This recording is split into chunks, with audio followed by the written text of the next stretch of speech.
based attacks, some are vulnerable, and people will use the vulnerability of the protocol to generate the attack.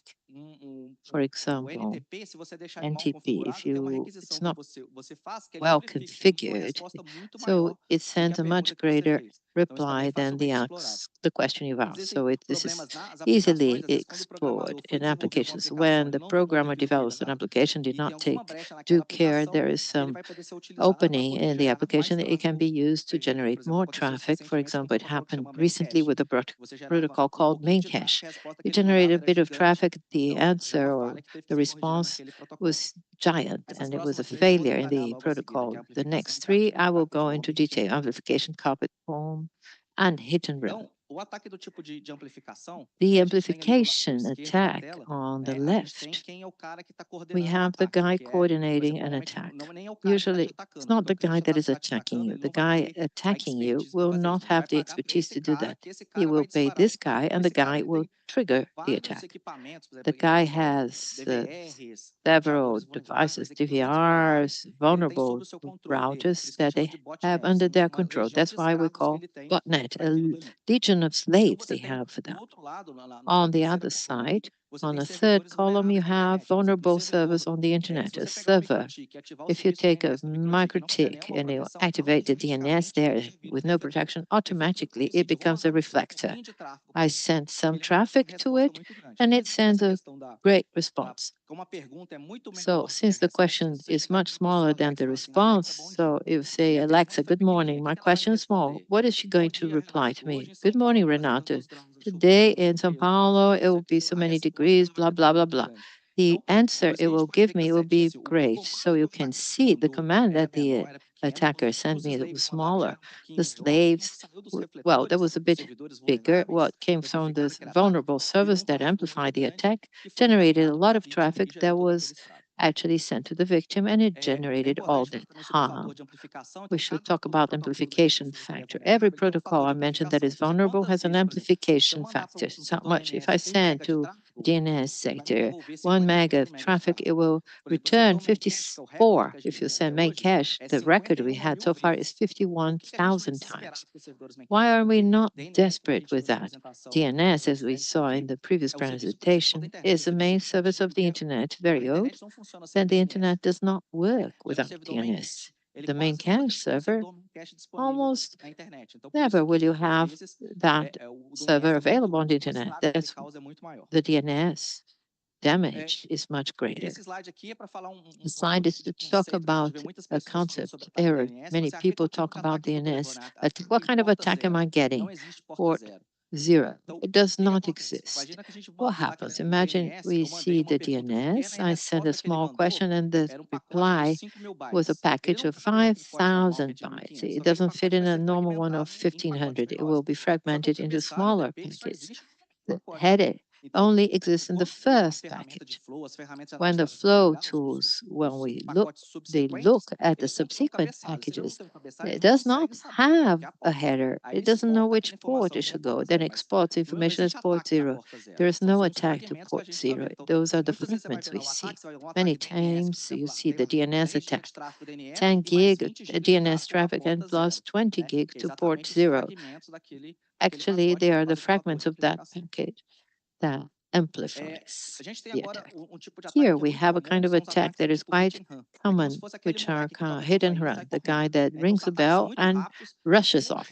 Very fast attacks that do not generate great problems because it doesn't take so long, but it generates an interruption that undermines all your effort of having quality internet service. Less than 90 seconds, from 45 to 90-second mitigation is very complicated for tools that are usually detection based. When it detects an attack and it tries to solve it, and it's already been accessed. It's no way of serving the traffic, trying to avoid. There has been an access there. In my opinion, this attack has been created by somebody that understands deeply how mitigations work. This is an attack that we got in our mitigation platform. This was from a client. Look at the number of attacks he got early this month. Every line there is an attack. So we can see that from a distance. Hundreds, sometimes thousands of attacks for a client a day. Most common one is hit and run. Combined with hit and run, they use one that is called carpet bomb. What's the idea behind that? Rather than aiming a single IP putting it in a black hole. The attacker does that at the same time. It's like on the video. It generates small traffic, but in many IPs. 20 meg of traffic for 1,000 IPs, there won't be an alarm. But 20 meg for a 1024 IP will generate great damage. What's the risk of not doing anything? Not doing anything is seeing your customers starting to cancel the complaints on social media, damage to the reputation of your ISP, overload and loss of focus of your technical team rather than implementing things, taking part of an event like this, because they will be there concerned about solving the attacks and the problems they are generating problems to them. You see, clogging in the service call center will be overloaded. People will not be able to access support. And the main problem is loss of trust. Sometimes you have quality internet for a long time. And who has never heard that fast? Since it's installed, never problem. So sometimes you have a wave of attacks and the reputation that has been built is totally lost. How can we detect the types of DDoS attacks? We have to realize that we are at attack. So consumption chart, use analysis, and chart. Okay, consumption charts. So some ISPs have no charts. So sometimes we hear complaints from the customers. They don't know what's going on. So it's not the best way. At least you know you're under attack. This chart of this customer, they had 100 and some gigs. All of a sudden, it was 250 gig. That after some time, it's being smoothed out. The attack was about 400 gig. No apparent reason whatsoever. It could be a football match. We see many games on streaming. And then you see traffic increasing suddenly. And there was no online event going on, anything that could cause that. The next one is the port mirror. You can get all the traffic getting to your ISP in a machine, and you can analyze in a machine to see what's going on. So you have tools that will analyze traffic. So you see there is a sort of out of pattern, and then you can tell what's happening. You need a very powerful machine to cope, analyzing, and access the traffic. Even a 10 gig processing machine is not any machine. You're going to get a node PC under the stairs and will be able to analyze the traffic. For you to get a network with hundreds of gigabits, you need a powerful machine. So what is most used today for the detection of attacks is something that we call NetFlow that samples the traffic connections going through the ISP, enriched by some details for you to understand that better. The flow is just as if it is a port mirror. It's just as I'm tapping the phone, I hear all the conversations of the person, and the flow, net flow is like checking the phone bill of the person. So what time they call, how long, etc. With the metadata, you can infer a lot of things. If I call a doctor right after that, I call a clinic, and then another pharmacy, the guy may be ill. We call doctor, needs to take tests, etc. Metadata will be able to do that. This is exactly that flow will bring us. Summarized information. I don't need to have so much detail sometimes. And with the summarized information can allow me to understand what's going on. There's a lot of traffic on the network from Netflix to Google. So there are tools that will tell you from which country, which city is coming. Traffic to China increased 500%. So there's something abnormal going on there. Then we have several tools that attack or detect DDoS attacks. So we had Fastnet Mon, it was free. Today it's not very practical anymore because it cannot see in details what's going on. Basically, you're going beyond 500 meg with that IP, so you expand it. What we use most with our consulting customers is OneGuard.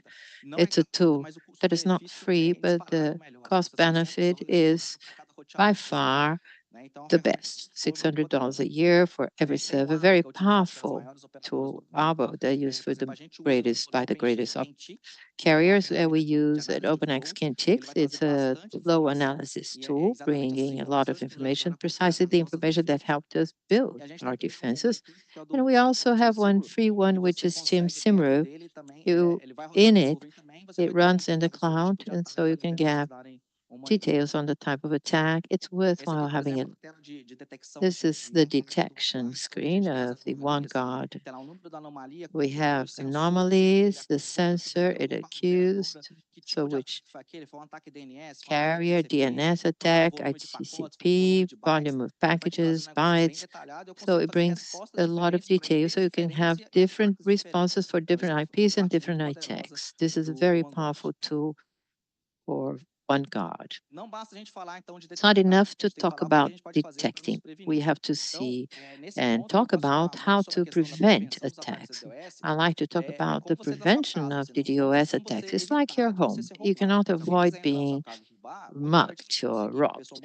Well, person that is very determined can actually rob or burgle your house, but you can become a less desirable target, so to speak. The first thing to be done, actually, well, we're going to start awarding that is you're having anti-spoof. You're not allowing leaving your network packages that are not your OSM.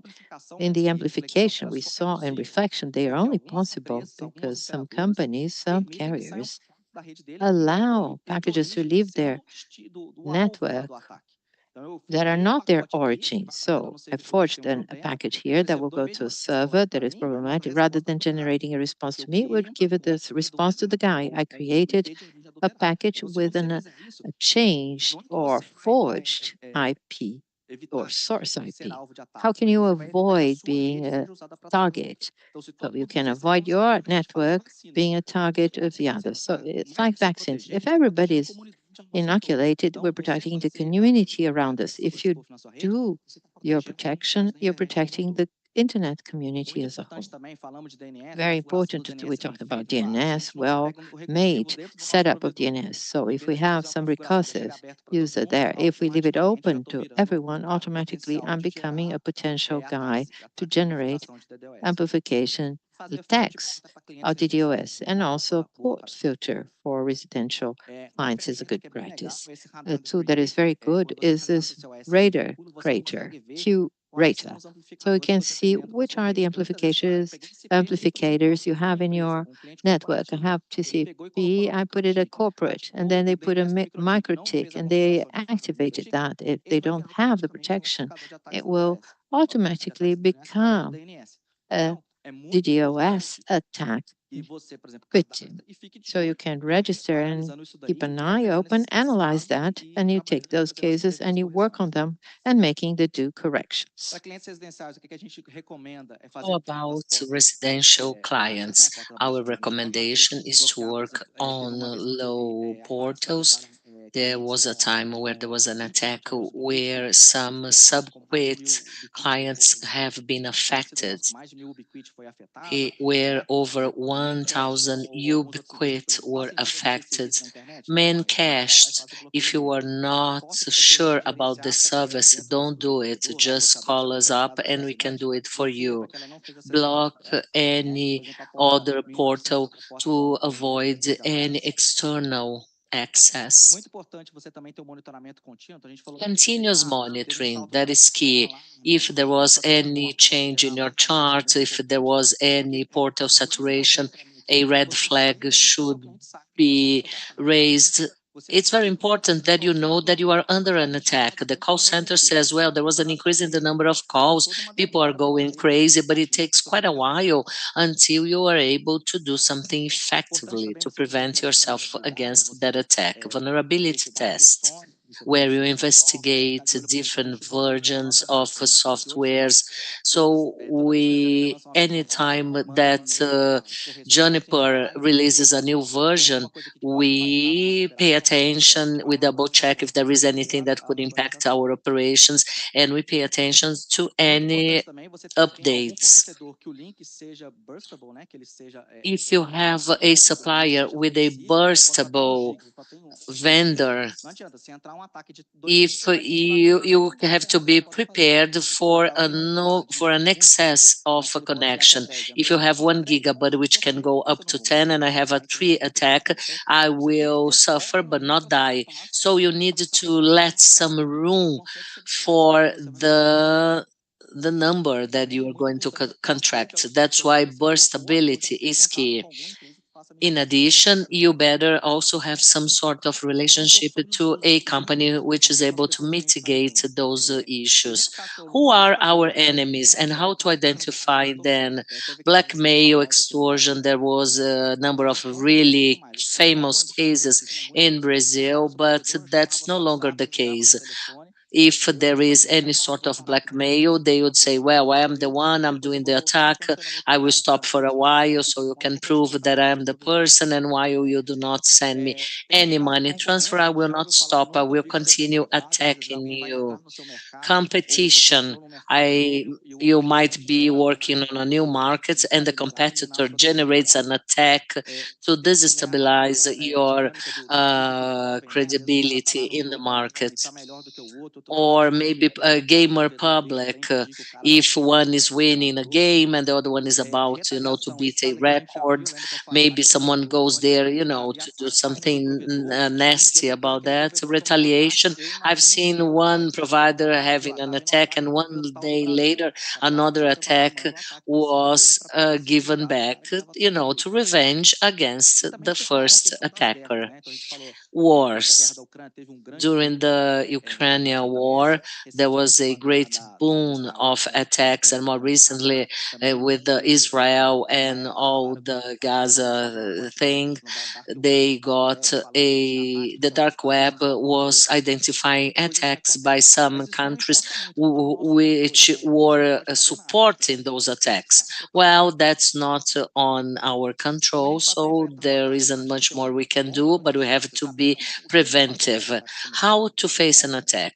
Well, first of all, you need a good action plan with all detection tools that will help you to identify what sort of attack that is.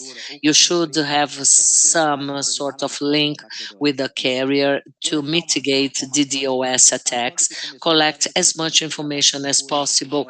Who started what sort of attack? Did they get in touch? Did not?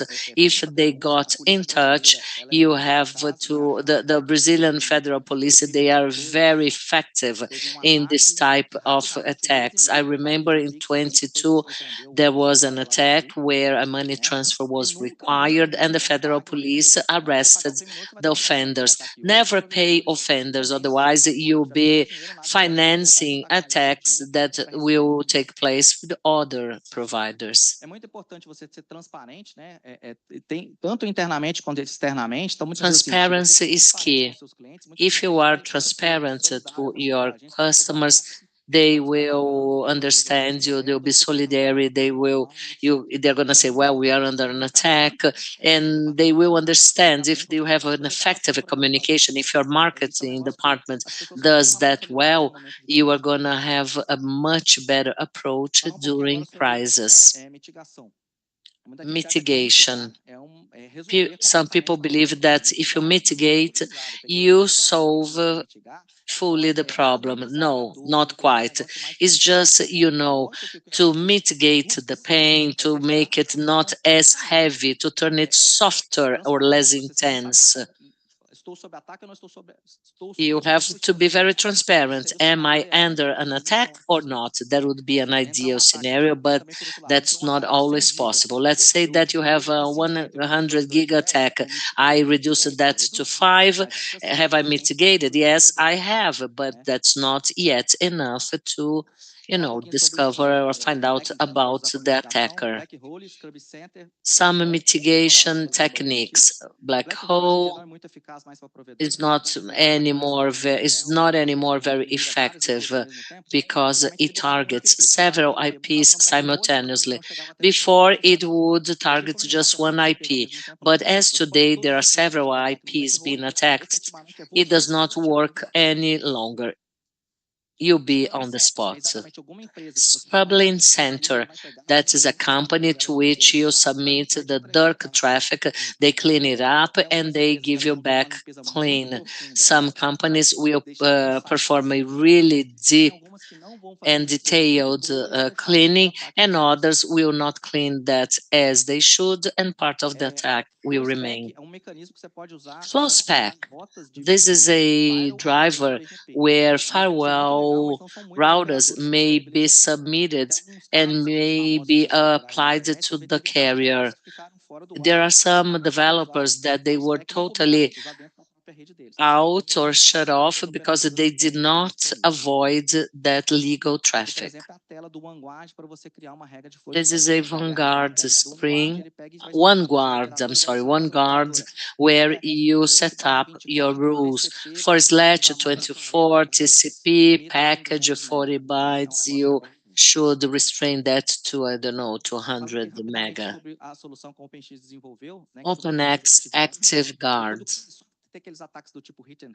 When we bumped into hit and run attacks, we had to do something. Before that, it would be quite acceptable to get those 45 first seconds of attack. But attacks, they just, they simply became attacks that would last at that same time. The attacker asked for money transfer and he was arrested and no more attacks. However, we forgot that configuration in a client device. And then we noticed that there was something that could defeat this problem, and we started developing a tool for that. DDoS attacks have to be held by OpenX throughout ActiveGuard, and we have metrics to support our evidence. What is the main advantage, though? This tool does not rely on detection only. It is active all the time. Detection is not essential. It's active 100% of the time. It has to work daily. If any website does not work, they're going to say, remove it from mitigation, put it back. So you just stick to mitigation so it works and you will avoid any fluctuations. Automatic threat filtering, and as the mitigation is able to mitigate, as our capability to is to mitigate it in our backbone, we are able to do it right away. If we have a 300 giga attack, we know that that backbone will not be able to cope with it, but our mitigation level is exactly the same size of our backbone. In face of any new attack, we want to understand what happened and what can be done to improve our strategies. And these defense mechanisms, they are very efficient because they guarantee customer satisfactions. Some case of success after to the right, once the traffic was cleaned up by the monitoring tool. Our tool is constantly being improved. Anytime we have a new attack, we find a new vaccination, a new way to protect that attack. These products are available at our plant in Fortaleza as well as São Paulo, and we would like to expand as much as possible to allocate other mitigation centers all over the country. And to sum up, what is detection? To be able to say, I am under attack or not. Prevention, what can be done to reduce the risk of an attack, but mainly to avoid that your network will be used to attack other providers or servers. And mitigation is a technique that will minimize the impact over the DDoS attack. My time is up. Do we still have time for questions? No? What do you say? If you need me, just, come and talk to me. A final remark. Innovation is not just using AI or inventing, token or other stuff. To innovate is to solve a problem in a way that has not been used before. That's exactly what we did. We got all our 20 years background and we, created something that could work as a solution to our customers. Thank you.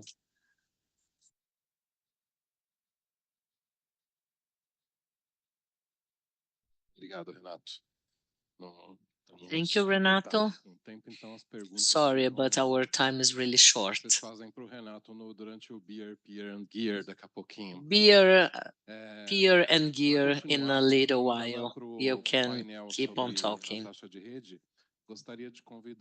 And to address this next panel, Basilio and Molon, please could you join us here?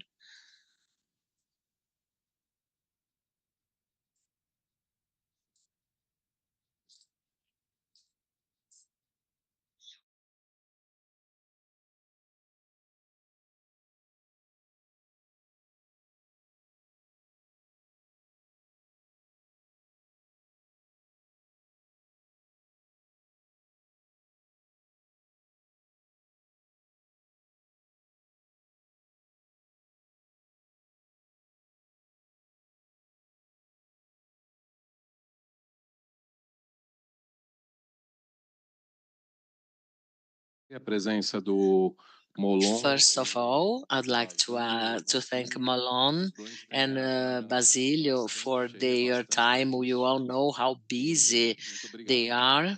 So I cannot thank you enough for being here today.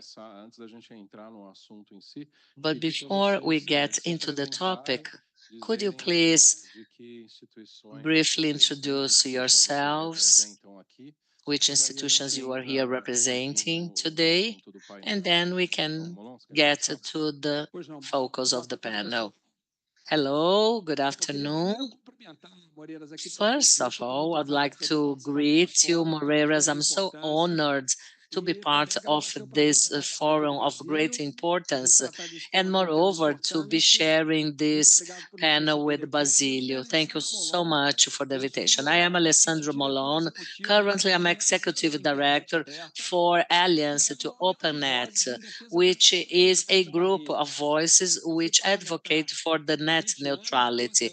I was a member of the parliament for many years, and while I was a federal deputy, I was part of three pillars, and one of those pillars advocates for net neutrality.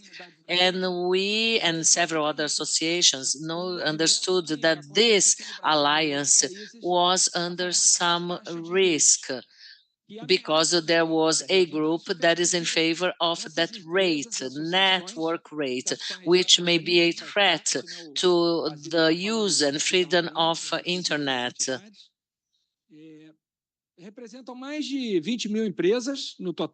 So this group represents over 20,000 companies, small providers, medium and large providers working in health, digital health, educational health, technology, communication, IT, you name it.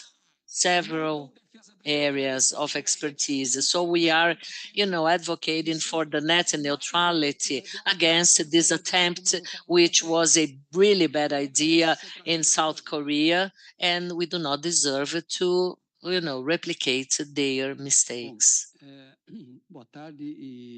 Hello, good afternoon. I also feel very honored to be part of this panel. Currently, I am an advisor at Branch. I was a president of Branch in the past, and currently I am a president of LAC SP, which is a federation of associations for internet providers access in the Latin and Caribbean market. And this topic, which is a rate to be paid for net access, became again a question for concern, not only in Brazil, but also Latin America, which may affect small providers. As Molon said, the net neutrality is important and it has to be kept, but we see this in an anti-competitive way against the small providers, despite that being a breach of neutrality, which will hinder small providers. I have some more details about that topic, which I also like to keep sharing with all of you. And the main carriers, they are losing some territory and they want to gain back that space over those small providers, which represent a great percentage of broadband users and in Brazil. Small providers will suffer as much as we if they homologate, if they approve this law. I have been participating at several panels like that in the past months, and please, I will be everywhere because I do not agree, and we have to advocate for that. Molon is a representative of the alliance with access providers as well as the big techs, which are content providers, application providers in the web, and Basilio is here representing access providers overall. I will be the moderator, but I also will maybe, give my 2 cents here or there, especially if we bump into more technical topics. But before that, let me briefly introduce the topic to be discussed here today. Molon and Basilio, they have anticipated at the topic with their own opinion, but let's say, what are we here to talk about? So we can all be on the same page. This might be an agenda which you might not have had the chance to participate and which is extremely important. So from a technical perspective, I have some notes here on my smartphone, but what are we here talking about? Peering policy, autonomous systems which are intertwined. We all know that internet is a net of networks which are related one to another, and the nets that compose the web, they are called autonomous systems. They look after their own IP addresses and they talk BGP one to another. One net shares to the other about the IPs that they are protecting. BGPs, they find their way around the routers and they send the packages. And those autonomous systems on the internet, in Brazil, we have about 9,000, in the world between 80 and 90,000. They are those that make up the internet. They actually make the internet to exist. And we don't have, neither in Brazil or globally, an entity that says how these autonomous systems should be interconnected, neither which technologies or protocols these guys and these companies have to use. So we're talking about 90,000 companies with different administration, technical teams that are different, using different devices of different manufacturers, all of them interconnected using the internet. So technical standards have a major role in keeping all of that together and operational, and agreements. Those companies, reminding of Milton's talks, PP, well, IXPs started with people gathered around a table drinking beer. Many times the agreements of companies start in a chat at a bar table. There's no regulation standard that says autonomous systems has to connect with XXX system. Overall, in the world, it does not exist. And how can those autonomous systems connect between each other? Some agreements are made. You know this very well. One is you hire IP transit. I have an ISP. Basilio has another one. I don't, but he does. Just an example. I have an ISP, perhaps smaller. I will hire Basilio to connect me to the whole internet. So I'm going to tell him announce my IPs. He has all the packages that I send him. He sends to the internet. All the packages. He announces that he knows the path to get to my network. All the packages that reach me will be sent to him, and he will return those packages to me, or he sends me those packages, and I pay him for that. I am hiring IP transit. I'm contracting it. It's a very common relationship. An autonomous system hires another autonomous system to do that. They do not need to have, I don't need to have two ISPs. I can be IX.br, a media company. I can be a government agency, a university, and I may hire another autonomous system that is usually an ISP or transit provided. There are several autonomous systems that are different, but there is another type of relationship between autonomous systems, which is extremely facilitated actually by the IXPs, the internet exchanges. So it's a kind of relationship like this. So I have an ISP, Basilio has another ISP. Let's say both of us operate in a Fortaleza, different neighborhoods. Perhaps we're direct competitors. Doesn't matter. Just an example. I get to Basilio and I say, man, so you serve certain companies and I serve their employees, vice versa. The guys access the internet via VPN. They play games together. Sometimes they share files via peer-to-peer. My clients, somehow, despite I am, dying to be a monopolist. I know that my clients want to communicate with yours, mine want to communicate with yours, and vice versa. Let's interconnect the networks. Let's put, some fiber optic, radio. Let's connect our networks, and then you can access my clients, and I can access yours. And then we have similar sizes. We can do that. We pay for this investment of laying the fiber optic, and afterwards nobody pays nothing to the other. So I can access your network and you can access mine. This is peering. This is traffic exchange. This is good between ISPs. This can be done bilaterally. Or you can have an IXP and then I connect to IXP, Basilio connects to the IXP, somebody else connects to the IXP, everybody connects to the IXP, and everybody can communicate. Then when you combine different types of autonomous systems, this becomes even more interesting. And then you have a government agency, for example, with citizen services. They want to access my users and Basilio's users, and we are there at the IXP and the government agency too. It's an autonomous system, also running on BGP.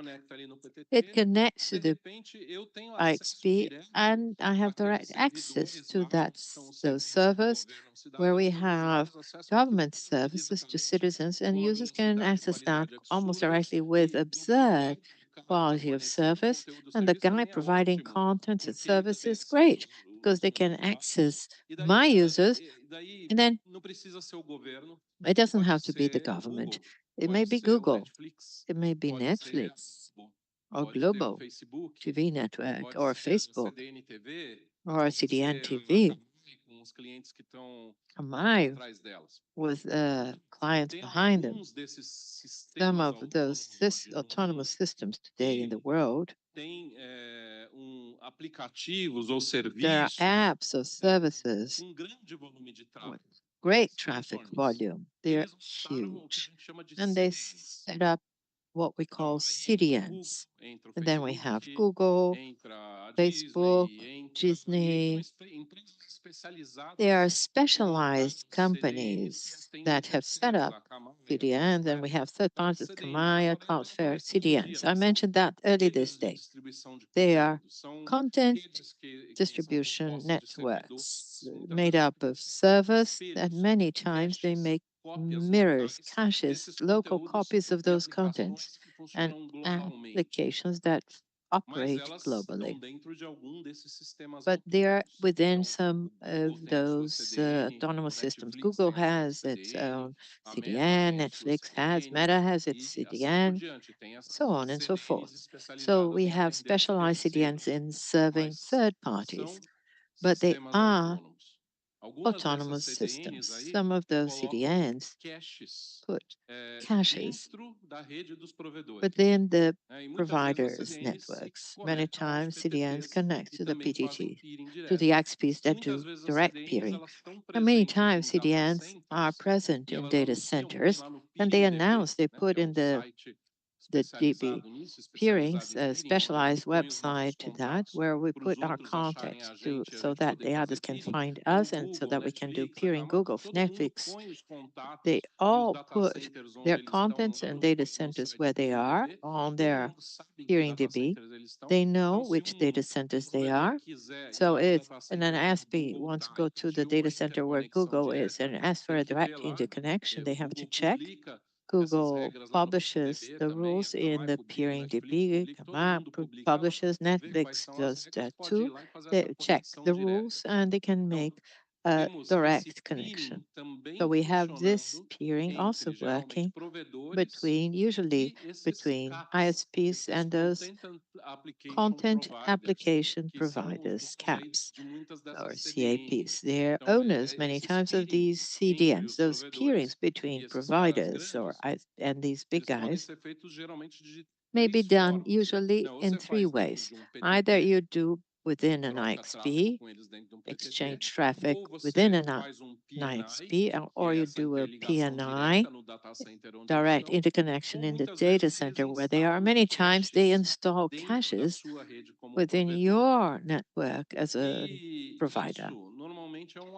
And this usually is an agreement that is considered beneficial to both parties, the provider, the ISP, or the guy that has the application or content. There is no regulation, again, that obliges the provider to accept Google to put cache within their network. And nothing obliges Google to put cache within the ISP's provider or within any other CDN, even less to IXP, traffic exchange, or PNIs, the agreements that are made freely between the parties. Right. So overall, what do we have? We have the ISPs are happy with this. Many times those content companies are happy with it, but there is a debate. Some people are not happy with this current situation. This is the fair share debate. Especially telcos, the big telcos. It's not a discussion only in Brazil, it's a global debate. And what happens? People say, well, this is not good. We must have a regulation to force a payment, to have a mandatory payment from the content provider, from the CDN, from the CAP to the telco operator or the ISP in the middle of this game. This is the fair share. This is the debate. This has been subject matter of two public consultations of Anatel, and there have been various contributions of many people in favor and many people against this situation. This has been implemented anywhere. Actually, well, one country has implemented this type of a regulation. Malone has mentioned it. Actually, it's being South Korea, they've set a rule in which CDNs had to pay, and the midterm result was, the flight of the CDNs from the country, and the carriers in the country had to seek contents in country or neighboring countries because they had no longer content providers. And the content networks that were from South Korea, that they were smaller, ended up being forced to pay the fee, and there was a discouragement actually to the national industry. So this is it. I wanted to make this summary. Now let's move on to our panelists. Is there anything important missing in this definition I try to present on the fair share problem? If so, please tell us what. So, and I'd like to hear your opinions so you can tell us your opinion regarding fair share. Who would like to start? Malone. Would you like to start? I may start. I think your introduction and this technical description, this technical presentation you made, what it is, have been very clear.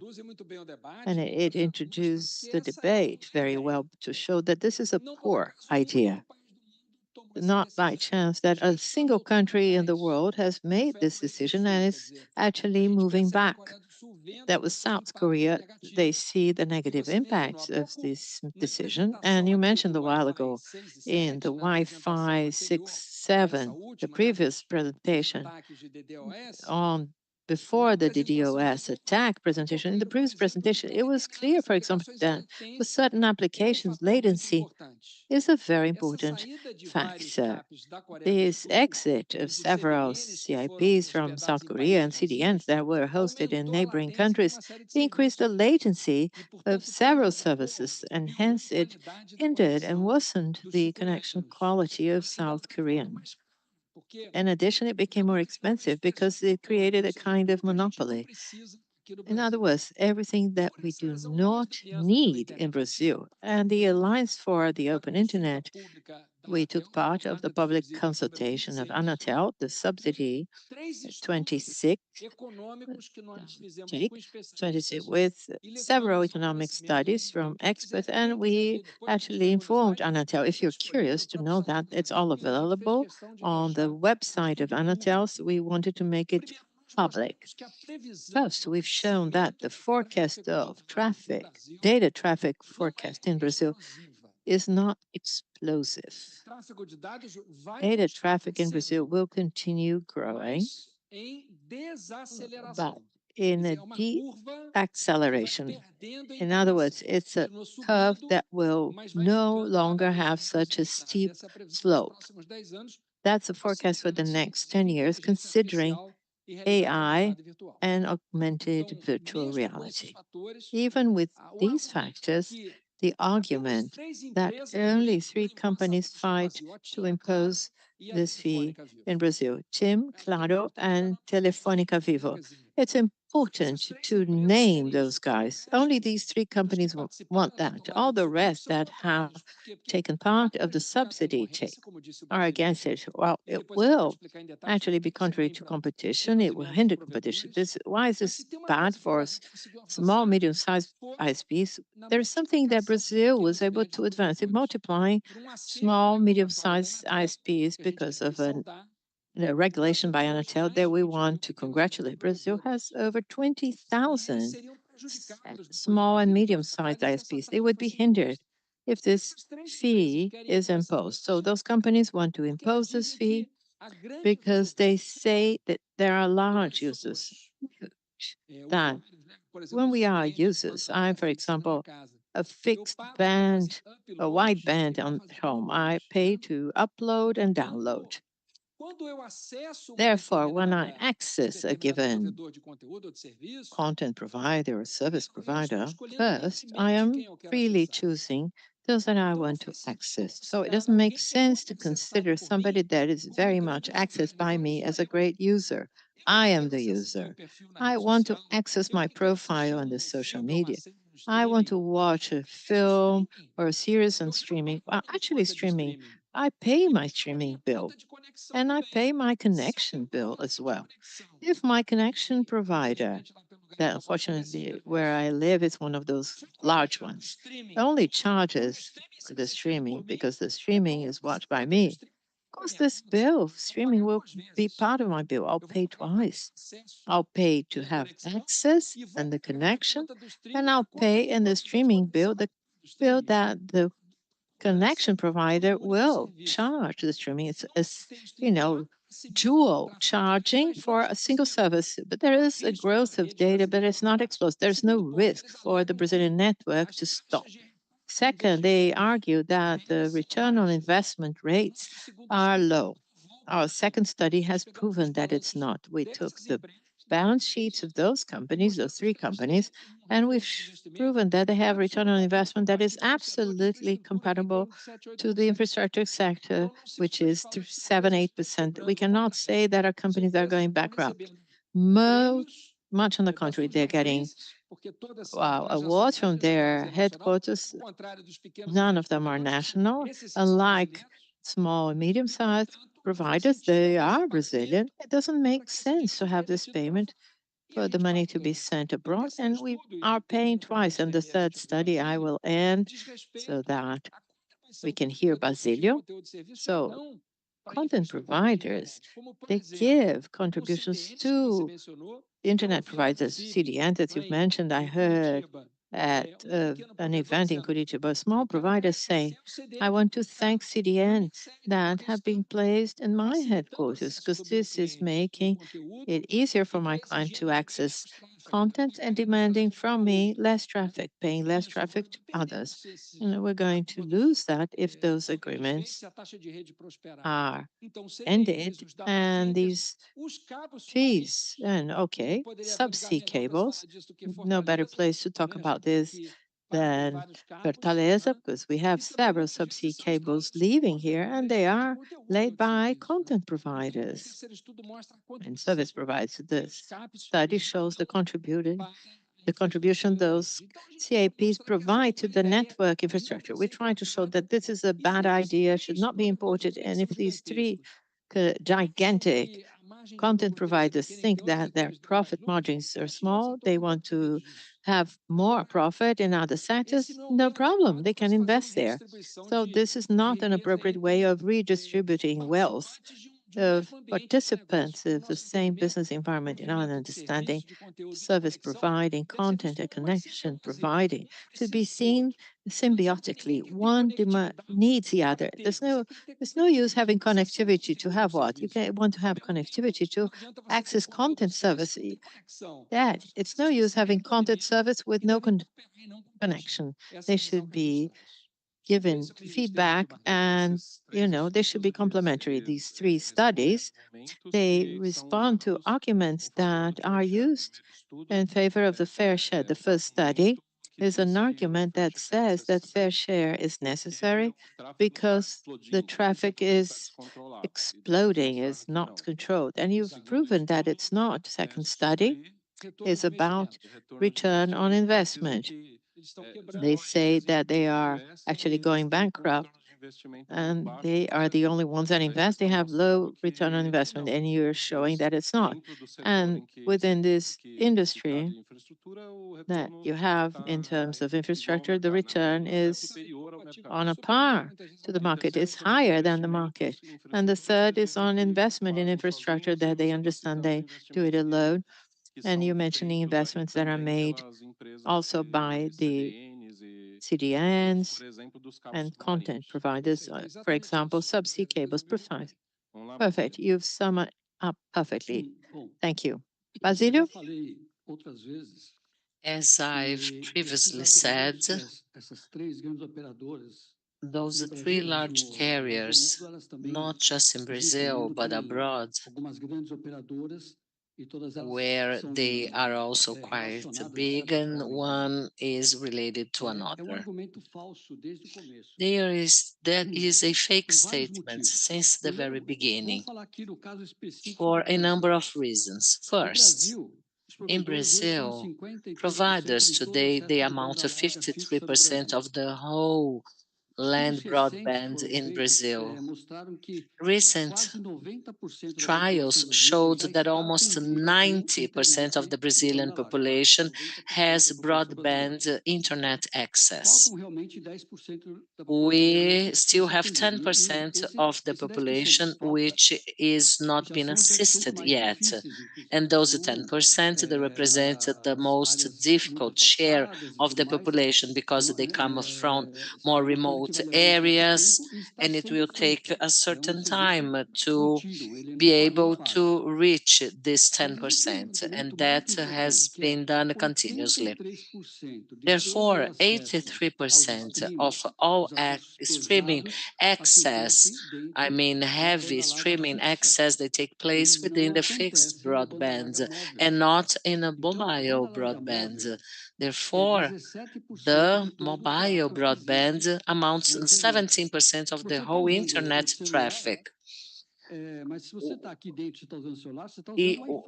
You are in the using a fixed Wi-Fi. If you are on the street, then you benefit from the wireless connection, the mobile network. And anyone who will watch a streaming will do that preferably on a television or a tablet while at home. People don't walk along the streets watching a video on their smartphone, which could be extremely dangerous. So they state that their networks are being impacted, but they are not. Heavy networks are exactly the fixed networks and not the mobile ones. So he pays an internet account. All users, I mean, they pay an internet account. If you pay 100 BRL to have 120 megabytes internet connection, you are already paying your share, your internet connection share. In addition to that, you are going to pay for content provider. And for instance, I pay YouTube to avoid ads. I don't want my grandchildren to fight anytime that a ad pops up. But if you are not paying, you have to watch those ads. It makes no sense to charge an additional rate as you are paying content provider and you are receiving from your clients, I mean, which delivers an optical fiber to the user's home. And it doesn't make any difference if it's 120 mega connection, if the television set is a 400K or 100K, doesn't matter.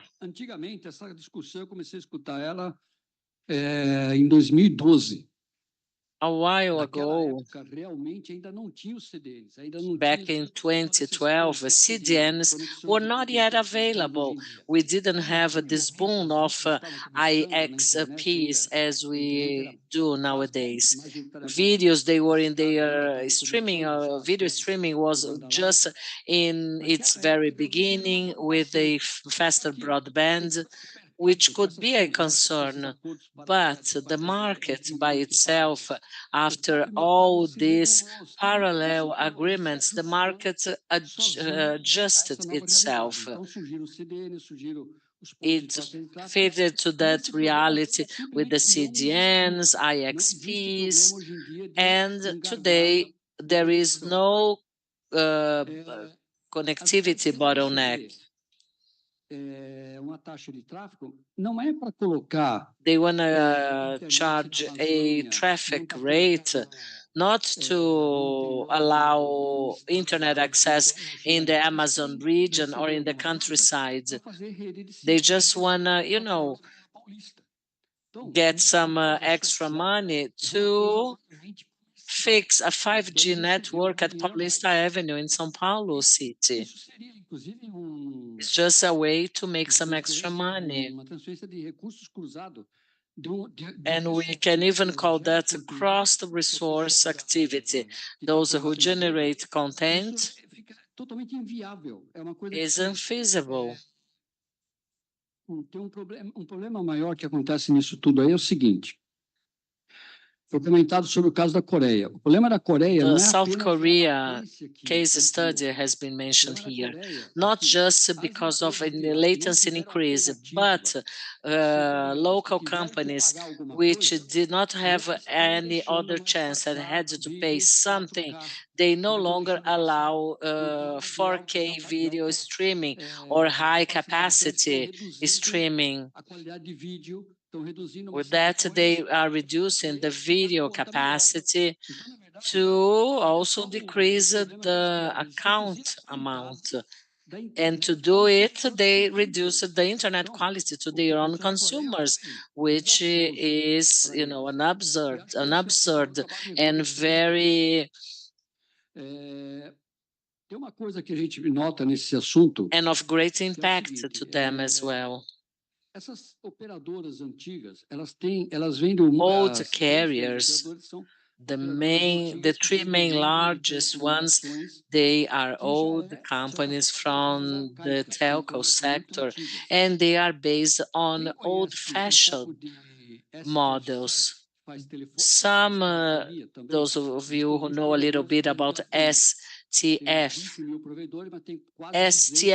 I mean, some providers, they just work with internet, and others also with the telephone, and they have what the so-called the TREF, which is a rate that is charged by one carrier to another, and that amount is based on the traffic which was generated between one exchange point to another.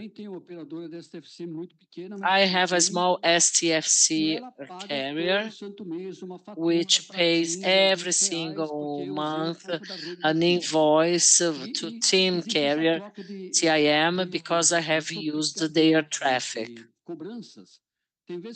This is what we call a double charge. It's very bureaucratical. One company charges to the other according to the traffic that it was generated. As I said, this is a very old-fashioned model. Even before the evolution of internet, because as Moreira said, we are networks talking to other networks with no regulatory aspects, just based on natural agreement between the parts. And those old-fashioned frameworks, they do not accept the new model, and they want to, bring everyone backwards to that old model where you have to pay one to another. Imagine you have to pay X gigabytes to another carrier, just take into account the amount of content that was generated in that traffic. In Brazil, we are 9,000 ASs. It would be just impossible to set any sort of agreement unless a huge bureaucracy would be designed. But, it wouldn't work, and it would be a very difficult trouble where small operators could no longer participate in negotiations like that. We would be eliminating many players in the market, where the traffic could even get worse, going to Paraguay, Argentina, Colombia, or to the USA. And we, on the other hand, will face the same issue that Korea has suffered. So I am against this suggestion, and I'm quite surprised when they say that they have very low profitability. Come on, they have much more profit than any other access provider, as if the real estate would say that the internet is getting too much money and then they want to get money from internet, and there is no relation whatsoever between real estate and IT. So telcos, they have already been reimbursed by their end users and also by the high tax. anytime there is a connection between them, because there are times that a content operator has also to pay for a link to deliver a streaming. So they are getting money from all sides, and still they want to make more money just because there are other companies making more money than they are. Nonsense. Before we open to our participants for questions and answers, I would like to hear your comments on the following. In Brazil, internet is not regulated. Internet is considered as being an added value service. But if we are talking about peering, we are talking about internet. Telco operators like your company, when you say that you operate STFC, but you are also an internet provider, you have two roles, two hats to play there. Internet provider, STFC, and as your telco operator, you have to submit yourself to all the telecommunications standards and rules. And peering is a fee charged among those that are exchanging internet. And, correct me if I'm wrong, once Facebook, Google, Netflix, or any companies like that, they need a telecommunication link to interrelate a data center. If they are not themselves investing on a sub-cable, they contract for that link and they pay for it, which is different from what we understand as peering. Now, my question, talking to some governmental representatives about that, they said, forget, that won't take you anywhere. But what someone who plays a public policy roles, the question to be asked, is that good for social inclusion or not? Is that for the good of internet or not? So my question, after all, this long comment I made, from an internet standpoint to Brazil, is that good or bad? What can you say? Thank you for your question, Moreiras. That's awful to Brazilian internet. First, because the Brazilian internet, as Moreira said, they already work on free agreements and also based on peering, internet exchange points, as we have here in Brazil. And IX is a great achievement by IX.br. Thanks to your efforts, those IX, a total of 36, right, in Brazil. Thanks to those IXs, we have an internet which is an example to be replicated all over. And we have a lot to be proud of. And we are an example to the rest of the world. So why should we damage or hinder what is working fine? There is no problem there. I don't see any. The only problem, though, is when three transnational connectional agencies believe that there is somebody else making more money than they are, and they want to get a share of that revenue and take it to their budget. Imagine yourself in one of those entertainment parks in Florida. Imagine, like the freeway agent who protects the freeways and get to the president of Disney World. Come on, your parks, they are making our freeways too crowded. There are too many people, too many cars. We even have a traffic jam. The Disney CEO will say, well, good to you, right? If there was not a Walt Disney here, no one would be driving along your freeways. And thanks to the company who made the pay tolls, who allowed, those business. We have the entertainment park as one business, Payto as the other one, and then the guy from the Payto says you're making much more money at your parks than we are with our pay tolls in the freeways. Come on. You want to take a share of somebody else's profitability, or maybe to charge vehicle owners to pay for a certain share of their profits, because if there were no freeways, how could cars, drive along? Come on, it's so much nonsense that it's even difficult to explain. So that is a desperate way to try to bring back an old-fashioned model to, switch to a model that has been positive and effective so far. How come? What for? How good can that be for digital inclusion? Not at all, as it will drive a problem which will hinder small and medium-sized providers. That is horrible to inclusion. Small and medium-sized providers are the ones liable for allowing access to internet to the four corners of the continent. High techs, they don't want to go to the remote areas because that costs a lot. It's hard. There are few customers, but the small and medium-sized providers, on the other hand, they don't care. They go for it. So, what for? Why should they change the way as how our internet works? And all the wonderful work that IX.br and other entities have performed for the benefit of three companies, three high techs, who believe that, which believe they deserve, this extra income.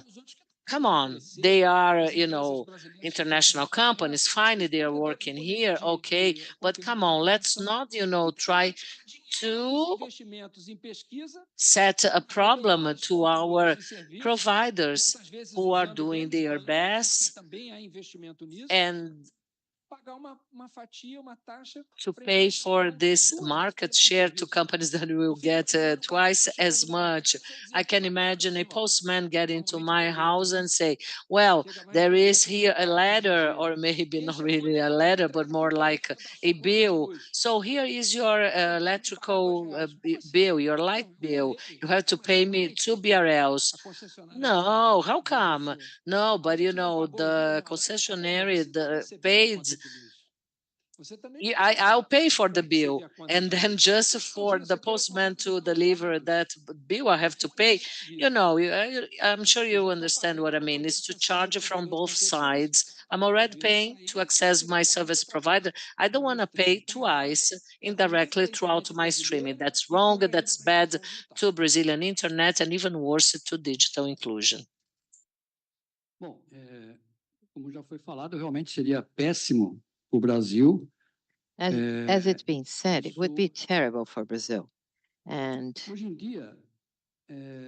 today, this has been mentioned sometimes.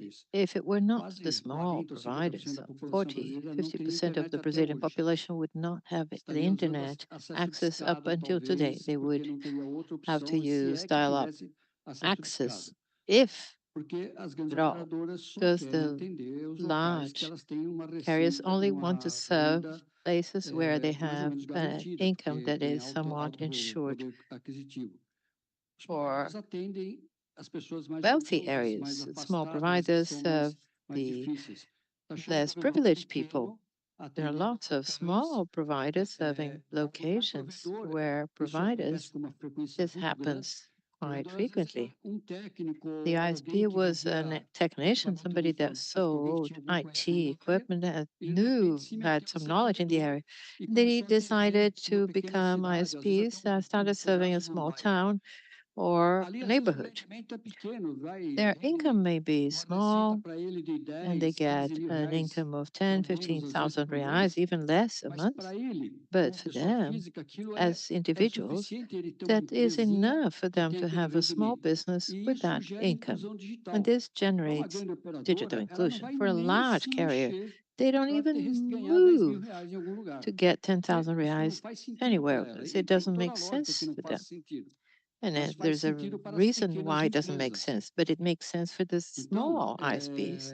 So this kind of problem would be, this thing would be terrible for Brazil. It would generate huge difficulties. And something that is also very important that you emphasized a lot, the internet market is not regulated in this way, just like telcos, telecommunications. They have a kind of regulation, and the internet has rules to be followed, RFCs, several protocols that we have to comply with, but there are no specific regulations saying how you should have clearing or do this or that. This will imply in placing regulation to things that are not regulated today, that are done in natural agreements between companies. This would place at giant bureaucracy, red tape. It would be going back in terms of open internet that we have today. And what Malone said is totally correct. You must have open internet. It has to continue open. We cannot close it, and we cannot reduce the quality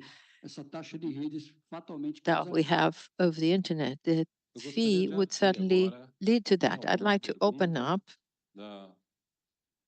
for questions from the audience or remotely to Malone, Basílio, both, Milton.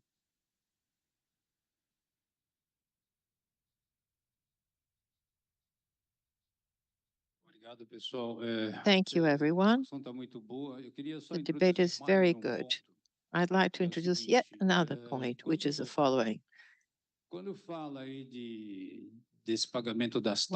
talk about payment of fees, the debate is aiming large content providers. So the small ones, obviously, are trying to leave out. And that's where the technical concern starts. So when you talk about the smaller contents that generate little traffic would be out, you have to sort traffic from a large content provider to a small content provider. And then we start that saying, well, the small traffic you let go, large traffic you do not. And then we start we go into this field of non-neutrality. I'd like you to talk about that. I am going to tell you something that I heard in Argentina. An ISP approached me to talk about this topic, and there the topic is coming up just as it is happening here in Brazil. And a large carrier, one of those large three in Argentina, came to an ISP and said, don't be against us. Let us do this because this is going to be good for you. And the guy said, how is this going to be good? Because I'm going to make my agreement and then I kind of adjust things with you. They make an agreement with the other, not with all the 2,000 ISPs in Argentina. They're going to make an agreement with three, and the three are going to make agreements with the tiny ones afterwards. It's a matter of competition, having the control of everything in their hands. That's what they want. They want to control everything. So this is the great issue we're going to face. Then it's very difficult to control. Imagine in Brazil to control traffic amongst those 9,000 some ASs that we have in Brazil, and who has to pay who? Imagine if we have a cap. Somebody wants to charge, well, you're sending too many emails to the network. You have to be charged. No, this is something of the past. We have to leave the networks open. as they are today. I would add to this great remark of Basílio's viewpoint as a consumer. I pay for my connection. Today, I can access the service and the content I want. Let's assume some of those contents I would like to access would not be willing to pay this network fee to these three large companies. They're going to block the traffic. The content will not reach me. So I, as a consumer, will lose my power of choice of what I can access. I can only access the contents and services that are willing to pay the fee for my connection provider. Maybe I say, well, change connection provider. Maybe in the region where I live, it's complicated. And then you start reducing neutrality, the content of service being discriminated. You violate a basic principle of the internet, the legal framework of discrimination. You cannot discriminate or privilege depending on the origin, destination, or the kind of content. Because that was the will, the desire when it was made. They wanted to slice the internet to charge different packages. We stopped that at the time. The problem was not this multiplicity of competitors to them today. This is a backdrop of this movement because the large ones will have the power to impose such type of fee, but the small ones won't. And this will distance the return of investment from the large to the small one. This starts financially suffocating the small ones. Imagine the small ones being able to say to their clients, well, I'm not going to connect you to this or that provider of content or service because they don't pay a network fee to me. And then the other one says, well, I'm going to go to the big one because they connect me to that. So the large ones start having the availability of all kinds of content or service because they have the power of imposing a fee. The others won't. So you have a different option menu depending on the content or the connection provider you have. It's good and bad. Well, you should have a provider considering the quality of the service they provide, not the kind of content you have to access. So you've stressed a point that is extremely important, but you made a hypothesis. I made others that are implicit because actually we do not have a regulation proposal. We don't have a proposal. Well, fair share will be this, the network fee will be that, well, the toll is that. It doesn't matter how we call it.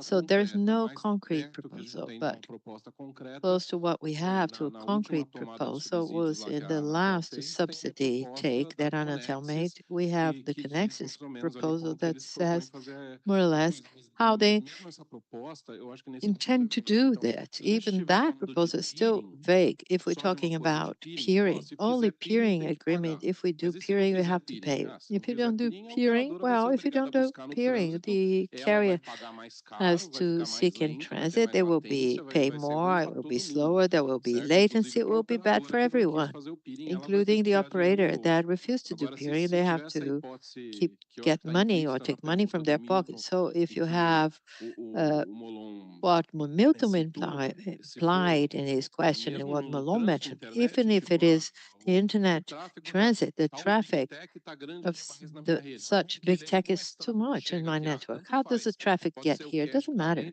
It can be the cache in there, PNI, transit, but the big tech traffic, it's going through my network, so they have to pay. If they don't, I block the traffic.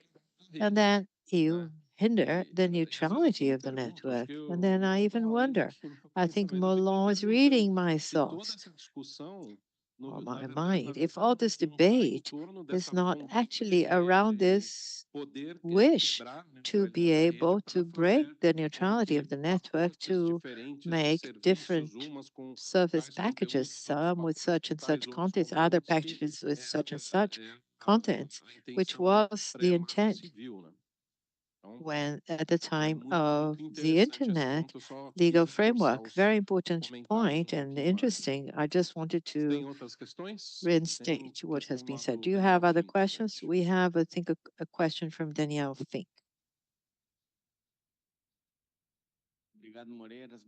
Thank you, Moreiras. Good afternoon. Always pleasure to listen to Molon and Basílio. I have a comment, reflection that I'd like to hear your opinions on. During the pandemic, the only relief that we had, the only one, was the way in which the internet behaved, in the way the network was made. It held, loads had to be supported. Everybody helped to set up the network to meet people's needs at a critical moment. In the case of a poor landscape that you were describing here, if anything is implemented, what would happen in an extreme pandemic scenario? If the scenario, if this kind of scenario could contribute to this kind of decision, have you thought a bit about it?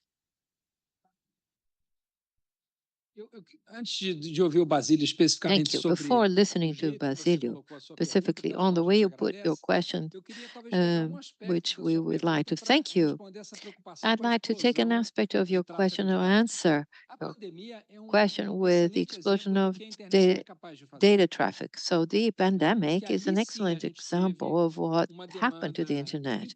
Yeah, what was able to do. We had an unpredictable data traffic demand because internet became the means of everything for online classes for our children, grandchildren, nieces and nephews, not to stop studying. Unfortunately, we know with the inequalities, which is still trademark of our country, some schools, well, took longer than others. Well, we had an explosion of data traffic in education, cultural consumption, music, video, information, distraction, leisure, orders,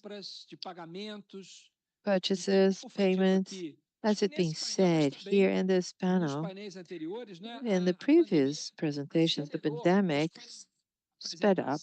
I think it was in the previous presentation on DDoS attacks. It actually accelerated our digitization of our lives.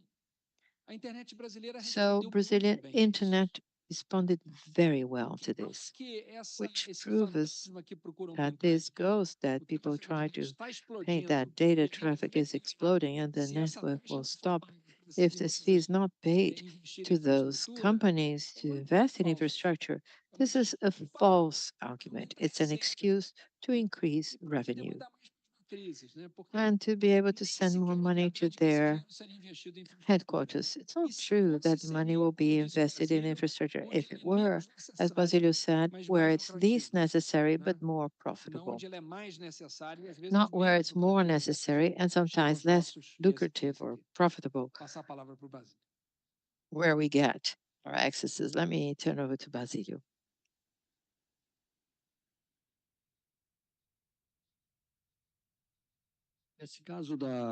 In this case of the pandemic, something that was very clear at the time is that there were many people that had no broadband at home and they used their phones to access the internet. Some people had considerable fixed bandwidth, or they didn't need so much bandwidth, so they didn't work from home, and the TV was enough. And then during the pandemic, when they needed to be home, they realized the phone connection was not enough. Or sometimes they had a radio, simple connection. They needed more bandwidth, fiber, and the ISPs responded very fast and strongly. The whole market grew a lot in this part of connection during the pandemic. The growth was exponential at the time. This was only possible because of the large amount or large number of carriers. This is what, unfortunately, the large carriers, to me, I see that as a competition issue. They want a bigger slice, and they don't want competition from the smaller ones. They want to create difficulties for the small one. This network, they would only make more money for them. They know actually they wouldn't make so much money because there what would happen would be that people would flee the country, etc., as it happened in South Korea. So they would create difficulties for the small ones, small players. They're going to get competition space over the small players. In practice, what will happen to what happened to Korea. So people will flee, the latency will increase, traffic will be reduced, but those that are going to be affected are the small providers. This is what we're trying to fight against, and it's very important. Repeating what I said a while ago, small ISPs will not get anything for this network fee. First, because proportionally they're too small in terms of the total internet traffic. For example, if the network traffic will be a few million, they're going to get a few thousand reais or even less, some hundred reais as a small provider. This money will not reach them. There will be several hurdles along the way, and they will never get this money. And as I heard in Argentina, the case I mentioned, so the large carrier, they want that to be them to be an intermediary of this petty money. It's merely affecting or impacting the competition from the small players. This is the motto behind this kind of thing. Temos mais perguntas? Do we have any more questions from the audience? Não, por enquanto. No, not yet. Então deixa eu fazer uma. So let me ask you one. A gente falou We've talked about de rede, neutrality, network neutrality. O que pode acontecer So what se a can neutralidade happen de if rede this for quebrada? network neutrality is desse broken? conceito What da is the neutralidade da rede, tal the qual tá importance hoje of this no Marco concept of Civil? Eu sei que também às vezes as neutrality, pessoas falam network neutralidade neutrality da that is on rede this, the e legal framework? mas People não talk se sabe about exatamente o network que é. A pessoa neutrality. está People falando de don't really neutralidade know what they're comercial, talking então eu about. tô Is it a falando o conceito commercial do Marco Civil. neutrality? O Marco Civil diz que Speaking não pode of ter the distinção de legal origem, destino framework, de it pacote, says there tipo de should be no pacote. Você não pode distinction olhar o of a pacote IP source, type of antes de package. Should rotear. not look Quem at the faz o serviço de IP roteamento, quem package tem BGP, before não routing. pode Those ficar that do olhando para o BGP pacote should IP, de not be onde vem, para looking at onde the vai, IP o package, que where está it comes passando lá from, where dentro, it's going, que what's TCP going está in there, usando, que what porta. TCP it's Não pode using, what olhar kind of nada port. disso, tem Nothing of simplesmente que that. rotear o They have to pacote. simply route Isso é a the neutralidade da package. rede, This is não com network as palavras, neutrality, obviamente, not do jeito que está no in the Marco Civil, mas words basicamente é isso que that está escrito are lá. Se found isso for in the rompido, wording of the o que legal pode framework. acontecer? O que If pode this acontecer com a happens, internet? what may happen to the internet? Bom, primeiro, First, the user will have the choice that is free, hindered. Let's say a connection provider makes a privilege to given streaming to the detriment of others. So I subscribe Globoplay and Netflix.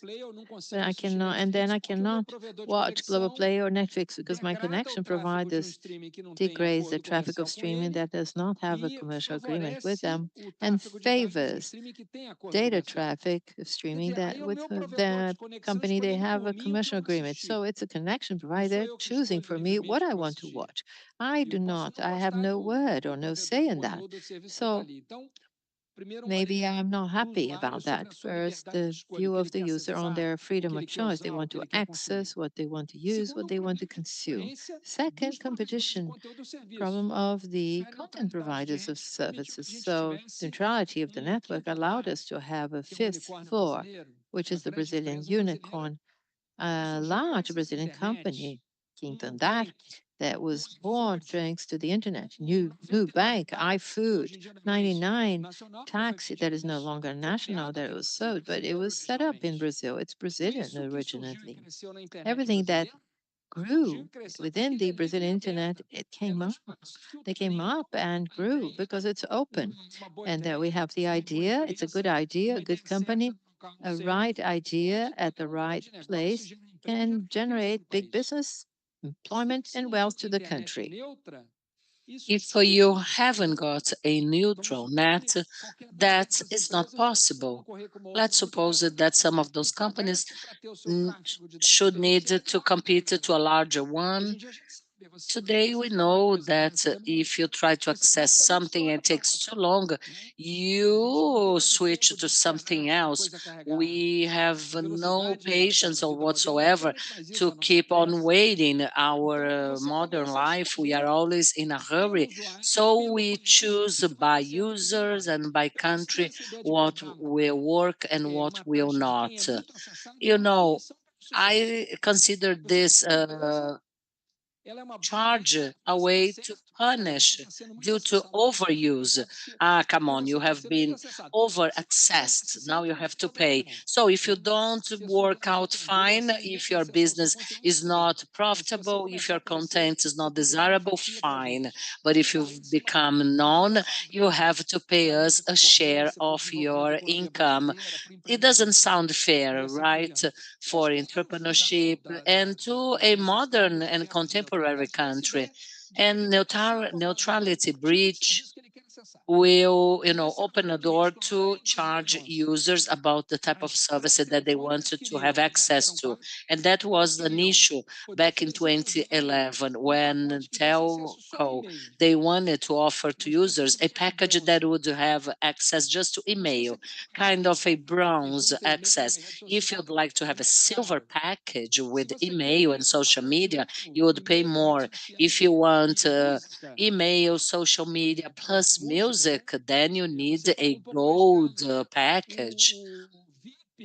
A VIP allows you to watch videos. The platinum would allow you maybe to make phone calls via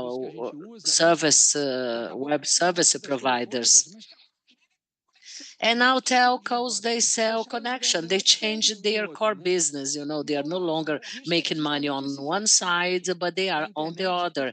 So they were like slicing the internet by different type of services. And we know that most people would just be able to afford paying the basic package, and few people would be able to pay for full service. And as a Brazilian consumer, I don't want to get that.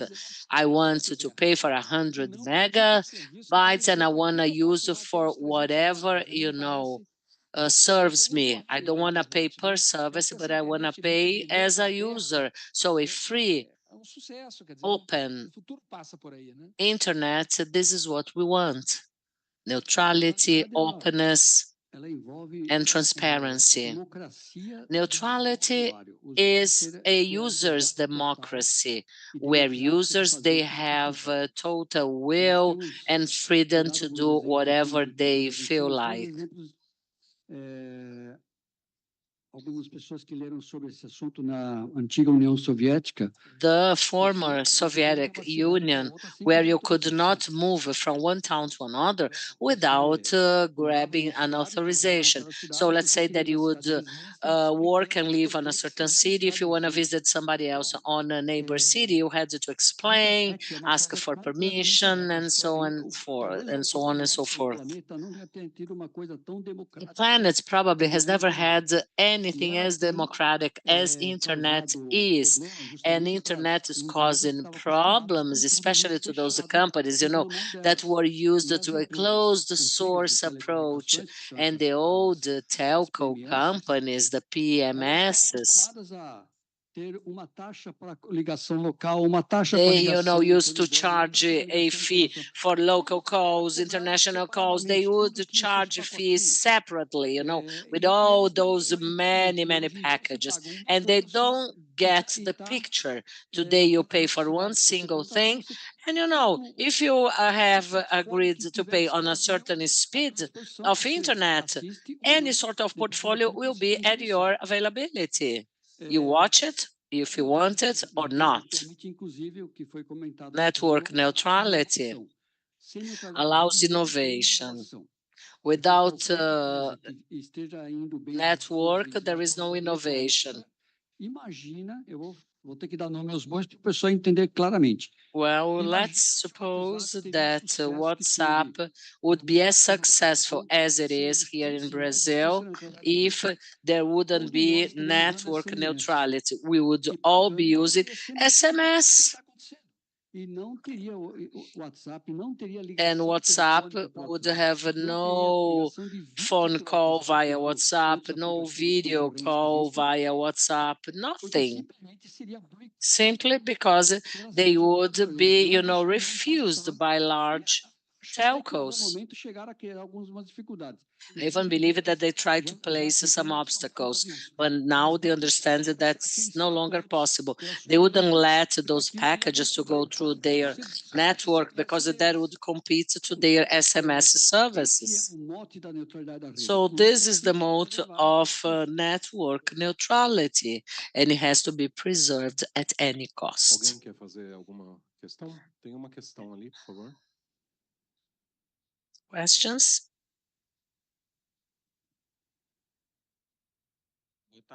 Meu nome é Carlos, eu trabalho na My name is Universidade Estadual do Carlos. Ceará, sou I analista. work at the Federal University of the State of Ceará. I work on the support side. This fee may open a precedent Volta de franquia, de intenção de franquia na of a franchise approach for Netflix, por isso, fixed, me for wired essa taxa wired por causa do meu consumo, a bands. emissora também poderia Operators uma could franquia, also, charge alegando sobrecarga me devido as if they were quando estourasse, franchises, ela cobrasse a mais. Eu pagaria para ela e para and I would end up paying to them and to Netflix. eu vejo que isso And to so faz digital inclusion educação à that distância would be very deleterious for e-learning and remote A work. pergunta que eu faço é a seguinte: se And my vocês question acham que is, existe neutralidade do you na believe that there is net telefonia neutrality móvel in the e eles têm franquias wireless separadas phone de packages ligação para where they have WhatsApp different limitado franchises, e YouTube where there is limited diferente? WhatsApp use, Fazem YouTube isso has a different franchise? How can they do it? Take into account network neutrality. Olha, começando por essa questão das universidades e da educação Well, online. I will Por start acaso, tem answering uma Associação by the Nacional de Universidades que e-learning faz parte da Aliança pela Internet piece. Aberta. Porque, claro, Well, that's você part lembrou of the um ponto Alliance muito of Open importante, né? Internet, and O you've vídeo raised a hoje em very dia, interesting point. é muito Videos importante para today's, profissional, they are né? very De formação important for intelectual, professional cursos que a pessoa faz, intellectual educação à formation, distância, educação à distância. A experiences, gente and tem e-learning, milhões de distance learning. alunos brasileiros, We have milhões de alunos brasileiros, millions graduação Brazilian na faculdade students à distância, undergoing e que não their fariam se não college houvesse essa degree possibilidade. Agora, o vídeo é a remotely. principal reclamação And das video is empresas. their main Elas dizem que o grande complaint. problema They é say o that the main problem is the video. The video, sobrecarrega this muito a and rede. that, Quem it é o será que overloads esse too cara much the que network. vídeo sobrecarrega a rede diz que está longe de ser verdade. People say that that's not quite true. Alguns dizem que para você assistir Some will say that to watch a 4K streaming, you will spend 4 to 5 mega or 6 mega max. Absurdo, mas enfim, eles reclamam muito de vídeos. So they complain a lot about videos. Online education would be one of the main ones to be hindered. As cobranças indevidas. Eu acho que foi o Vitor, né? O seu nome é Vitor, né? O Vitor fez uma pergunta. Victor made a question to start charging from the large ones, the big ones. They start like doing that. No, I'm going to start charging just from the big ones, and then they will start charging from the middle ones, the small ones, or anyone who works on data traffic. So you're gonna get on your bill not just your download consumption, but for how many times your website has been visited. So bad ideas, they come like a cascade, right? Awful. So unfortunately, we are in a time where a bad idea has a great likelihood to become successful. It seems that is like an addiction, you know, if a bad idea could be classified, if we could classify the success of one or many companies in the internet by making the wrong use of the connection. You know, I don't know how that can be possible. One carrier reaching people due to their own initiative via non-authorized telemarketing that may be, you know, classified as not expected approach. If I'm offering you a product that you might not need, I may sound inconvenient, or I may be using the network in an effective way. But someone who is visited, I have a website, I sell a content, a product, a service. If he's been visited or accessed, how can I say that he's violating a user's right? It doesn't make sense. I'm sorry. I don't get it. But I hope that Anatel will let that pass behind. So I congratulate Anatel for opening this discussion that is quite positive, but is a really bad idea, an idea to be forgotten, and we have to replicate good ideas, not bad ones. Copying people, if you copy good stuff, that is a sign of intelligence, but copying a really bad idea of which just South Korea has adopted, Europe, the European community didn't accept, no other country, so it doesn't make any sense. I'm sorry. Franchise in the wireless network, that is a breach of neutrality. It has always been, and it has also widely been discussed in the past. But yet, they somehow benefit themselves because it was an inverse neutrality breach. They were, you know, breaking that neutrality, breaching the neutrality, but adding some sort of a benefit to users. But from conceptual perspective, they were indeed breaching the net neutrality. So they are, you know, they keep on insisting, and they wanna really succeed in breaching neutrality.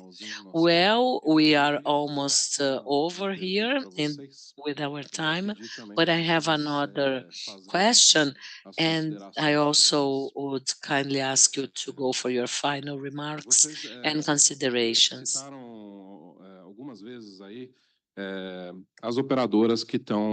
You have mentioned operators who are advocating for this silly idea. And today, we don't have a concrete regulatory proposal. Anatel has raised the subsides to understand if there is or not a problem to be regulated. But this is a very serious problem, exactly why we are discussing about that, not just here in Brazil, but it keeps going and coming, going and coming. Vocês falaram que os provedores de internet são aí no geral contra isso. Internet providers, they are against that. And my question is, okay, small providers, there are those three carriers who they advocate for the idea. Is there anyone who is like, you know, compromised? Can small and medium-sized providers benefit from that? Is there any scenario of fair share that could be fine to any sort of provider, anyone at all that could benefit from the fair share model? Well, someone may say, well, this is a fee that Facebook's, Google, Disney, Apple will pay me, and I'll make money with that. Is that really a bad business? Pode estar pensando isso. Será que é tão ruim para mim se esses caras pagarem? Então, É ruim mesmo? Ou para alguém... Is it really isso em too algum bad, momento pode ser or bom? could that be beneficial to someone Eu sometime? tenho certeza de que é ruim mesmo, assim. E por que não I'm pode ser sure bom, it's né? really, really bad. Eu And why respondo com a fala can't be daquele good? provedor de conexão lá do Rio Grande do Sul que falou lá You no know, FIB para that mim uma vez connection provider who told me once, eu hoje tenho um CDN da today I Netflix have a Netflix na minha CDN sede.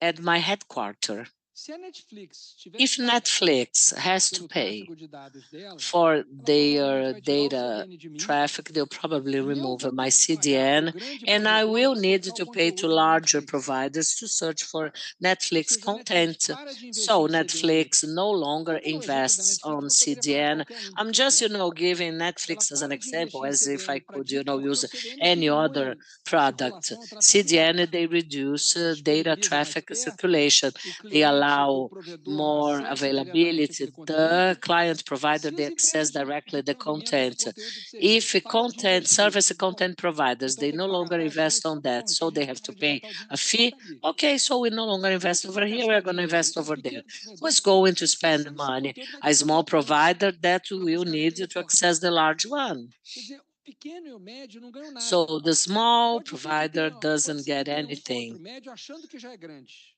There might be that Talvez one aquele or Brasil another haja algum middle médio one que já believes ache que they tem are propriedade large e or they are pode big sair com a cabeça ones, do andar de that they cima. can Tá errado. think with their upper head. Essas empresas são empresas que operam em But they dezenas are de wrong. países, tem These are tamanho que se companies that they compara ao operate tamanho de everywhere. empresas They have a size multinacionais which does brasileiras que not são um compare orgulho para a gente. to well Não são successful outras Brazilian empresas. companies, but they are Então, in eu acho que é another muito importante ter essa range clareza de que of essa é uma má dimension. ideia.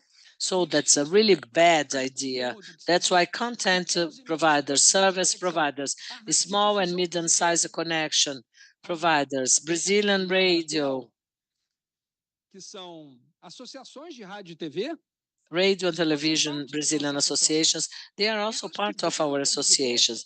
They fight não with big isso, e tem techs divergências for em other relação a muitos conteúdos, reasons, mas está with todo several mundo other unido para disputar divergences, pela internet but they are aberta. all A aligned gente é to a causa Open da defesa Internet da Alliance, neutralidade da rede where contra a we are taxa de just rede. advocating É isso que against importa para nós. É por isso que abrimos that aqui, é net por isso que temos a Big charge. Techs, é por isso So que we está a are Associação de defending Proteção Digital, fair a Associação shares. Brasileira de Startups, That's why a we have Associação Brasileira de startups, Inteligência Brazilian Artificial, a Association, IX.br, AI, a ABER, a IX.br, Anatel, ABERT, ou Abratel, seja, todos os setores que usam a all internet estão sectors that juntos use e provêm internet, conexão, como they are você disse, together né? and they provide connections. E do outro lado, a gente só tem três And on empresas. the other hand, we just have three Essa proposta é muito companies boa para elas. because this is a proposal that Vai is ser just bom, good for a gente them. não tem ilusões com isso. So let's not Continuar fool apostando naquilo ourselves que vem dando certo. and E keep aqui, para betting fazer on uma palavra what de is encerramento, working. primeiro And my closing agradecimento remarks. ao First, I'd like to thank por tudo que você tem Nick.br feito no for Brasil. everything you have been Muito doing in obrigado Brazil. pela Thank you so much dedicação, pela for all genialidade your para efforts, essa dedication. arquitetura You were amazing in descentralizada, setting tão up this aberta, tão decentralized, inteligente que vocês open and construíram intelligent para a internet framework brasileira. that you have built up A for the participação Brazilian decisiva net dos nossos with a pequenos e médios mandatory provedores de conexão, que participation, são outro orgulho including para a gente. Obrigado, our aproveitar, cumprimentar o SM Basílio, você, providers. Basílio. A So, on cada um dos behalf 220 mil of pequenos e médios provedores de 20,000 conexão small and que dão medium-sized a connection conexão para os providers brasileiros que who precisam take a disso, connection to para terem Brazilians uma who consulta needed médica, to have para a pagar uma health conta no banco, para consultation, poder pedir to pay a aposentadoria. bank bill, Num to país como o ask nosso, for their a internet é retirement isso, é um in a acesso country like fácil à ours. aposentadoria, Internet is é like that, uma is, inscrição to para um allow concurso access to a público, um retirement, plano access que uma an universidade enrollment for a estadual public oferece consultation gratuito para or se a qualificar. course A which the internet Federal brasileira é central University para isso. offers E free eu of quero charge. Internet is vital iniciais aqui for do FAB, that and assim, ó, much para more. cumprimentar vocês And I'd like to pelo trabalho que applaud estão fazendo da all internet of you brasileira who sucesso. are working hard Parabéns, to sigam make juntos com os Brazilian Estados Unidos para evitar internet a que essa big máquina esteja success. importada Congratulations, e and let's prejudicar a together internet avoid brasileira that e o they acesso will de milhões e milhões import à and cultura, agree upon this entretenimento, awful educação, idea saúde, and foster finanças culture, e entertainment, serviços de governo health, social. finances, Muito and obrigado pelo digital convite. governance. Thank you.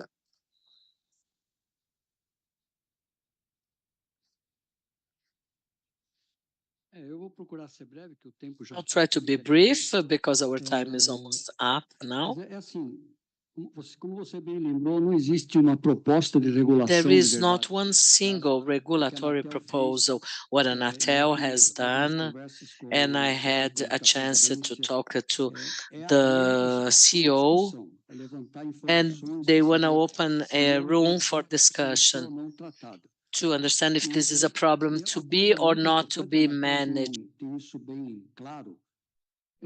A Anatel não procura regular aquilo que não precisa ser Anatel regulado. does not regulate what doesn't need to be regulated. They are going to regulate what is supposed to be a problem.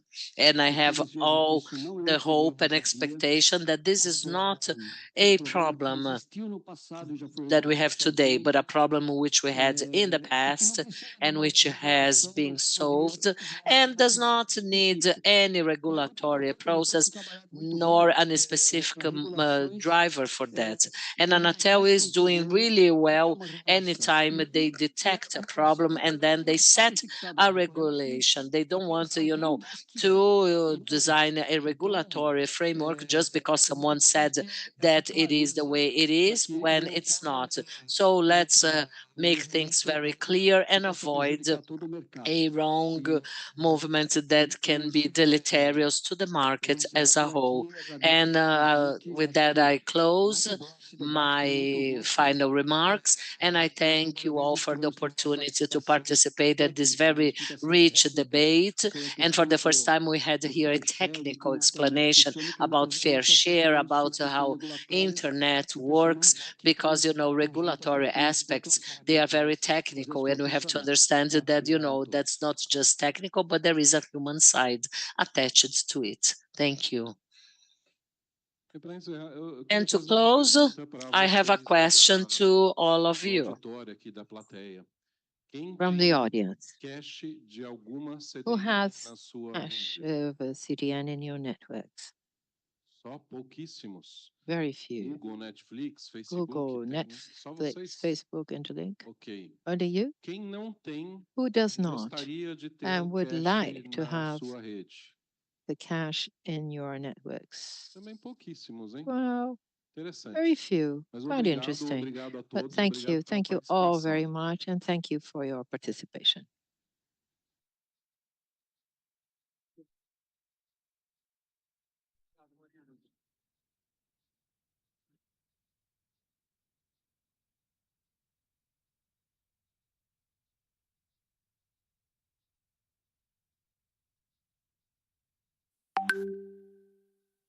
Já foi bom, Maria? Mais ou menos isso? Muito bom. Muito obrigado. Obrigado pelas explicações também. Aprendi bastante aí, viu?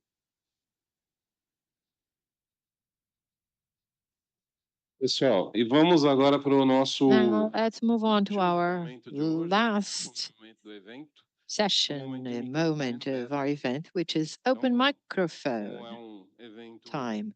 Since it is X, né? X Forum, an a gente tava IX discutindo Forum infraestrutura. event Então, vamos discussing chamar infrastructure, Júlio Sirota, let us gerente call Julio de infraestrutura, Sirota, engenharia do X, o infrastructure Milton manager Kachakura, and nosso engineering IX, diretor Milton responsável Kasha pela Kuda, iniciativa, director o responsible for this Galvão, que é initiative, coordenador Galvão, técnico do who's X, technical cadê o Galvão? Tá por coordinator aí? of IX. Where is Galvão? O Rodrigo Regis, Rodrigo que é o coordenador Regis, da ativação, por favor, suba who's ao the palco, coordinator. sentem-se Please nas come to poltroninhas. stage, E temos sit in momento agora the de microfone armchairs. aberto. Now we have an Alguns eventos open anteriores microphone a gente event. chamou It's de a Vale com previous X. event.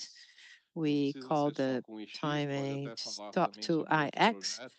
It E doesn't até have to be se vocês IX, it assim can be o other desejarem. Nick.br E projects if you estamos so aqui, wish. And estamos we're aqui here para now ouvir os to comentários de hear vocês, comments from ouvir you, as dúvidas de your vocês, ouvir as questions, críticas de your vocês. criticisms, E, por favor, and pode please, ser elogios também.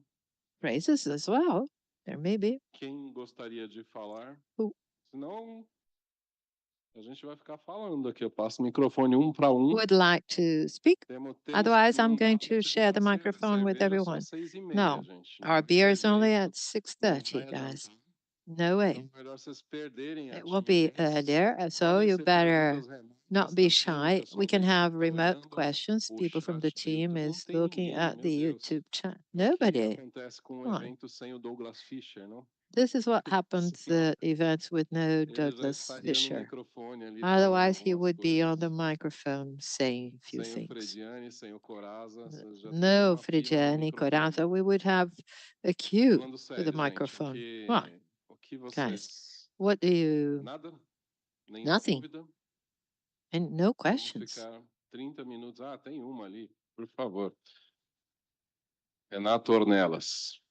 Diga seu nome Renato Ornelas, tell us e a your sua name instituição. and your Boa institution. noite, né? Good Eu evening. gostaria I de would like me to apresentando primeiro, né? Sou Anderson, introduce trabalho na myself. parte de I'm evolução e Anderson. carregado de I'm dados going e to work gestor de for Credit for tecnologia da You. I'm informação. data manager and manager of A gente tem information alguns technology. problemas We have que, como a some NIC trata problems várias that still coisas, since os we outros deal with órgãos também, lots of como o things, CGI, other eu não agencies sei like se tem algo CGI, mais I don't know if there's robusto something more que poderia robust fazer that esse could trabalho, que do this work. alguns sites, até Some pensando no websites último then tema, né, thinking falando about sobre the a previous topic, neutralidade speaking da of internet. Quando a gente está com internet problema neutrality. When we específico have a com um problem aplicativo with a específico, specific hoje a gente se utiliza do down website detector with a para saber se specific teve reclamações app, nesse we site use the e down se ele está detector to see com if there are problema de alguma complaints to the forma, né? website, if it is Se facing some kind tivesse of algo, problems. If there eu were deixaria a ideia something, aberta aqui para even alguém leaving pensar the idea nisso e open se for tiver somebody alguma to outra think about solução that, melhor if do que o there tal are detector, any better se solution puder than the apresentar, né? detector, E if you could pudesse, tipo, a present me, gente if there fazer como se were fosse some uma kind consulta of de rota making ou a uma pesquisa que eu route soubesse consultation or que a search, aquele which I would aplicativo, know aquele that site, that aquele app or serviço the realmente está website, sendo the impactado service por algum is problema. being impacted Ele está by some passando kind of por algum problema de problem. It's rota going through ou some o kind serviço of dele está sendo routing atacado problem, or por the um service is being attacked by DDoS, né? a DDoS. A gente hoje usa o down Today, detector we e use eu the não down vejo outra detector, but solução I que seja see mais no other robusta, mais solutions that segura is do que ele, more né? Se robust tiver, vocês than puderem it. apresentar. If there is, could you present it to me?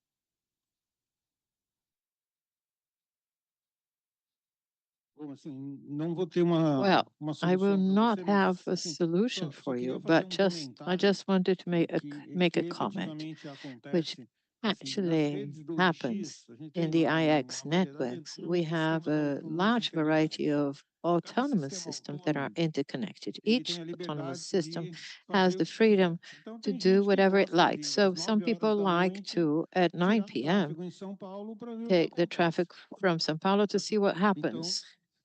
So it is part of the policy of prevention against disasters, etc. So it is complicated for us to know whether there is a problem or not. What we have always asked is that if it is something recurring that if you are being impacted, open a support call with us so that we can assess it. But unfortunately, we cannot disclose information or think that there may be a problem to some player. So it's a bit complicated, especially with CDNs and other companies, other content providers, right? So they have to inform that. But Julio, before opening a call with us, you must look the status log of the IX to see whether it's something that has already been detected. I understand the question is more generic, actually.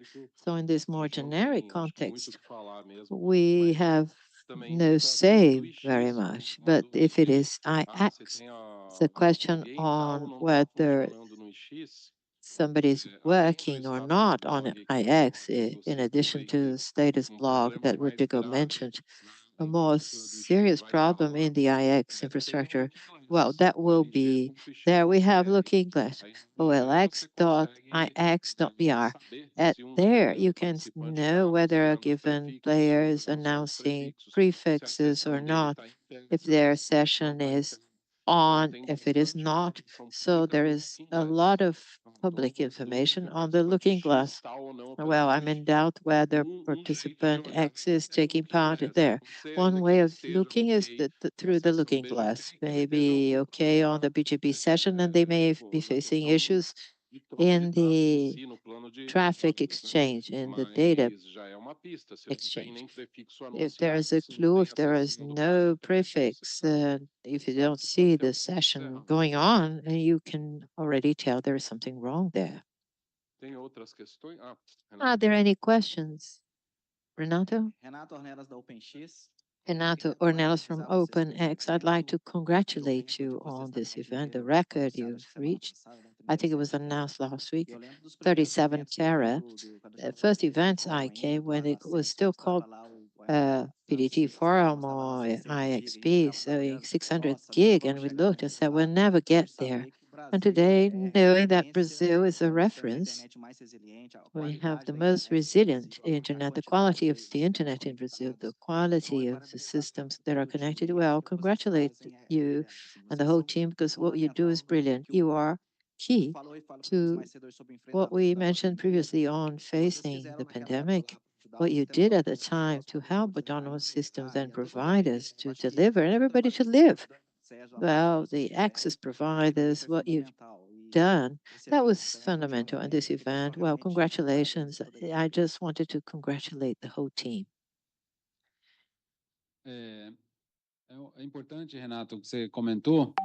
It is important, Renato, what you've mentioned, because IX.br in these 20 years that we are celebrating of IX, I remember one of the first initiative Moreiras had at IX was the IPv6 transit in the early days. I think it was 2008, if I'm not mistaken. Let's provide IPv6 free traffic transit at the time. The first VLAN that I set up for that was for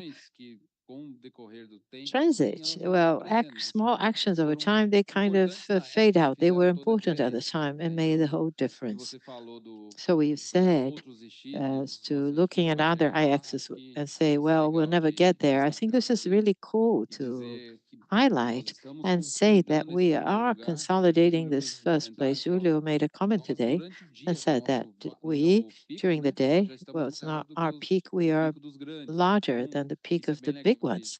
So this is really cool to see and see consolidated here in Brazil. Really nice. We have a remote question.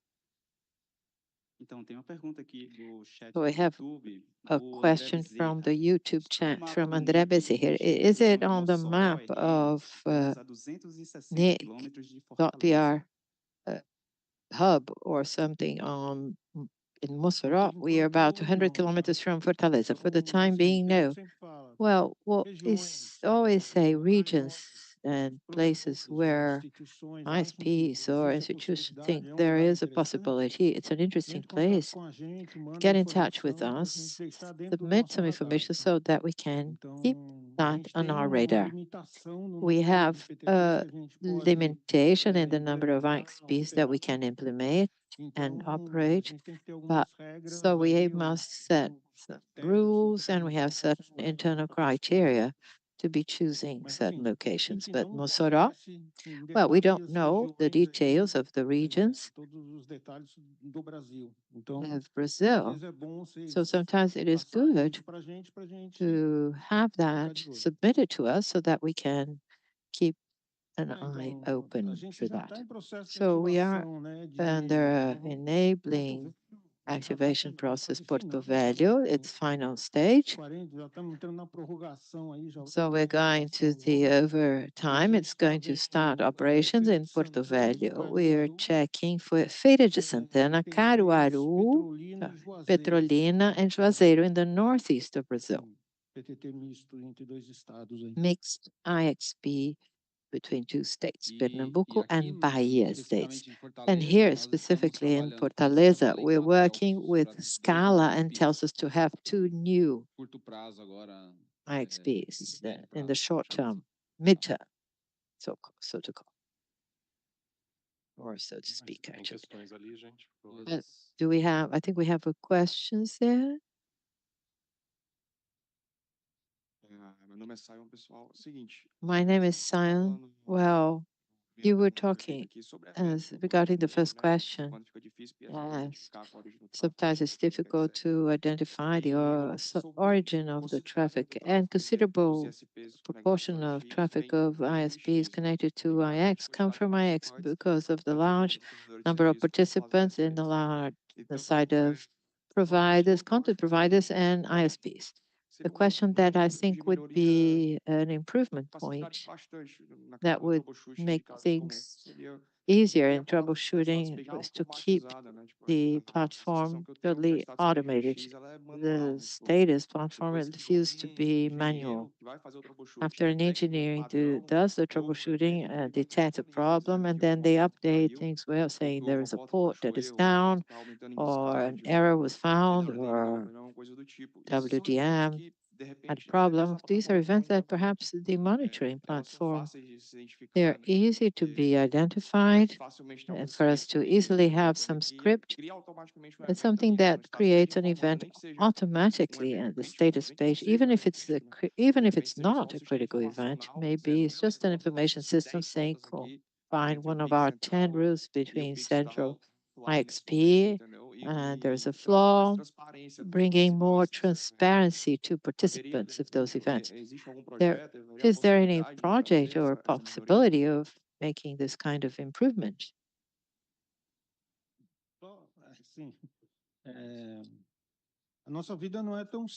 Our life is not so simple. Sometimes we face problems.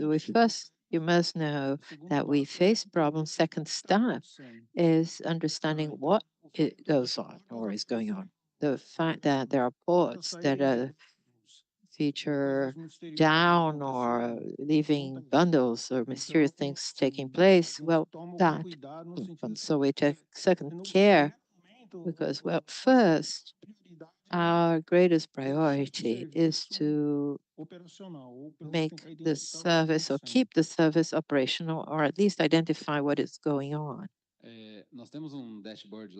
We have a dashboard in our monitoring. It generates an internal line. So once it's totally operational, no breaks, and it's our day-to-day. It's our routine. It's hard for you to differentiate and say, well, there is a breakup here. For the user, it's seamless. Thank goodness. So the events that you see are a minimum number is what actually is what is impacting us. As Julio said, it's not easy to have that on our day-to-day. We had great advances in the status 5, 6 years. It's been working well. Our operation trying to improve, enhance the information to be as assertive as possible. So this is what we keep working on.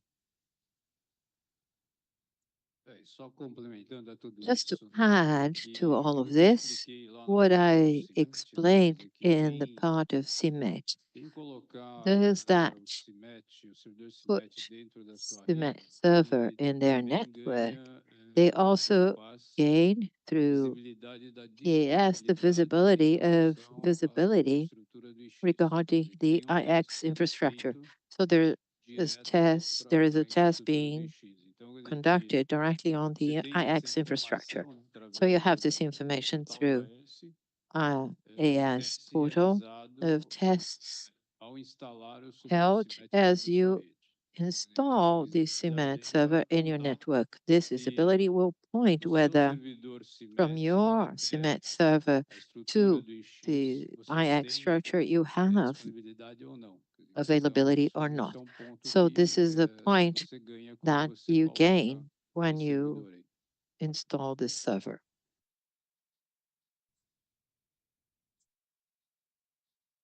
Ok. Mas Boa noite. Yes, good evening. I have two questions. First, regarding the previous panel, neutrality, fair rates. in face of the blocks that service providers they get from Anatel, that is against the legal framework, the civil legal framework. And if I visit any players, I don't see the main players. I don't see this kind of interruption with those main players. What should we do? Should we keep blocking or not? The small one needs to comply with the rules, but not the big one, and they go against the civil legal framework. And the other question addresses DDoS attack. How about IX attack if there is an attack from another participant? I mean, I have my connection IXRJ, IX São Paulo, but then I suffer an attack of another participant. How to mitigate this attack within the OS?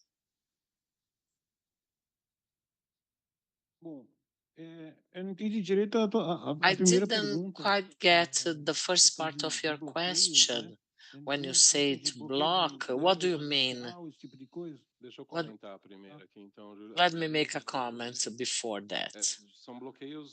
He's talking about requests, are blocks that are orders which are requested by Anatel to the legal court.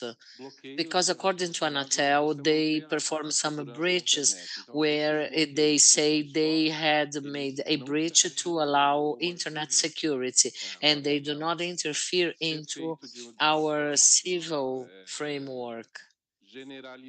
But if that is done on a more general way, where more than one provider is requested to block something or someone, but not all, then there is something weird and that will interfere in our civil legal framework. I have never heard about a problem like that. I don't know if you can elaborate a little bit more, or if there is anything that we from our side we can do. But I believe if that is really taking place, it should be taken to a public consultation. Please come and talk to us privately after. As to monitoring and how to mitigate the DDoS attacks, we wish we would have tools that could help us in that sense. From a technology perspective, this is very difficult. We are concluding some new projects. We have a new equipment embarking into the net. So we have to study case by case and check if there is a possibility or not. In some smaller IXPs, that's quite more feasible. If we take our larger IXPs, especially those in Sao Paulo, you wouldn't believe the huge amount of information and data to be treated on a very fast manner, and to manage all this volume of data can be extremely complex. Ornelas, he's the guy. Maybe what are your 2 cents implementing a solution like that in IXP São Paulo, where we are going to have, I don't know how many flows per second being generated, and you have to assess all of that.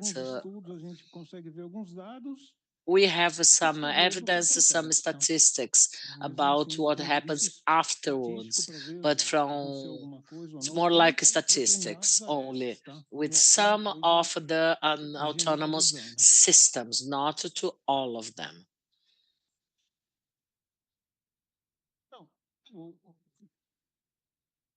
A gente tem a community de black hole, tá?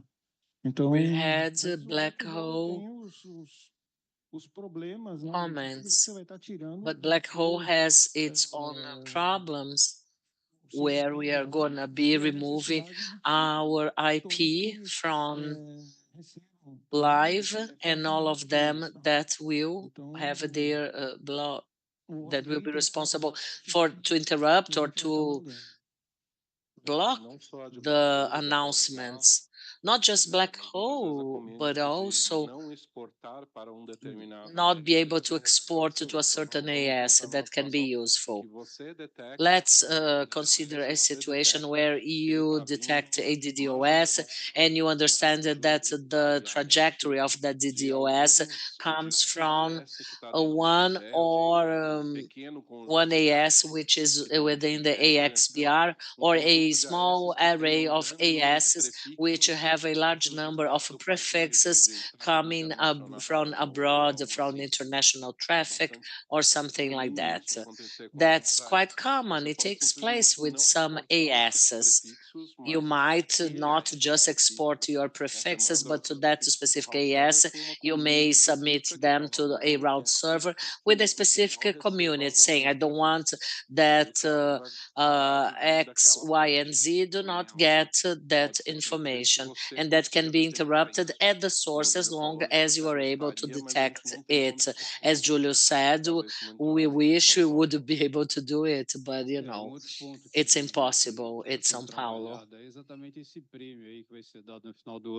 Well, the award I mentioned to be granted by the end of the year, where we want to learn more about BCP 38. If everyone complies with BCP 38, undesirable traffic will no longer be exceeding its network, and everyone would need to go for an action. And our idea is to work for all providers implementing PCP 38, which is part of SaferNet, which is a project developed by Gilberto. And CMAT is one of the tools that we can make use to understand if servers are applying or not that within their own networks to other hubs as well. One final question or comment?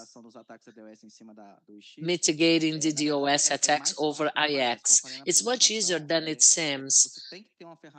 You must have a tool to analyze its origin, and IX has two easy tools. First, you may see that the attack is coming from Google Cloud Server or AWS, and you may say, no, I don't want to get traffic from Google or from Amazon during the attacks, and you isolate them not to be announced to those players, or it might be the opposite as well. We have attacks from different ISPs from my regions. Don't send to anyone, but send to Amazon, to Netflix, to Google. So during crisis, you still get a high volume of traffic from big techs, but you no longer get, you are not attacked, at least. So those two drivers can help you. If there is an attack, you don't want to announce, or it comes from providers, just announce now to the big players.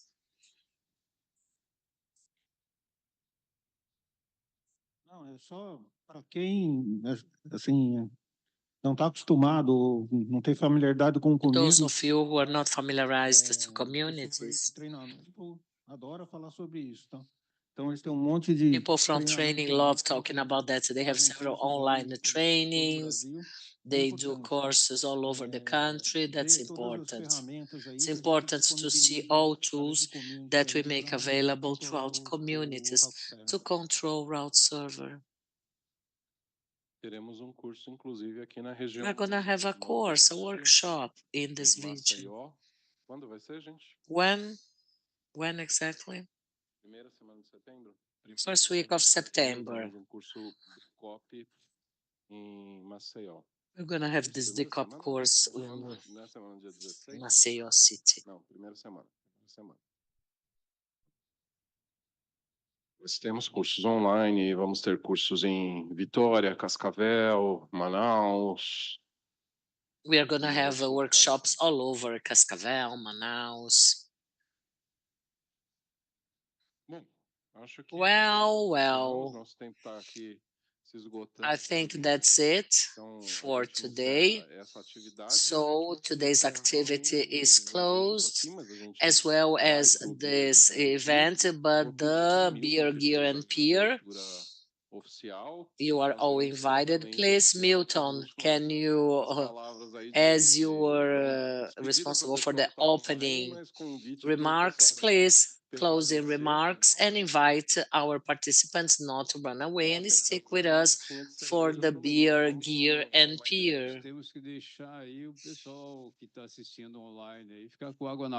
Well, those of you who unfortunately have not joined us on site and are just, online now, you cannot join us, unfortunately. I hope next time you can make and you come in presence so you can have a glass of beer and a toast. Estão me dando bronca aqui. Por quê? Porque eu esqueci de colocar o QR Code com a avaliação do evento. We need to show the QR code for the event evaluation. Your opinion is very, very important. Also, those of you who are online, please.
Close today's activities.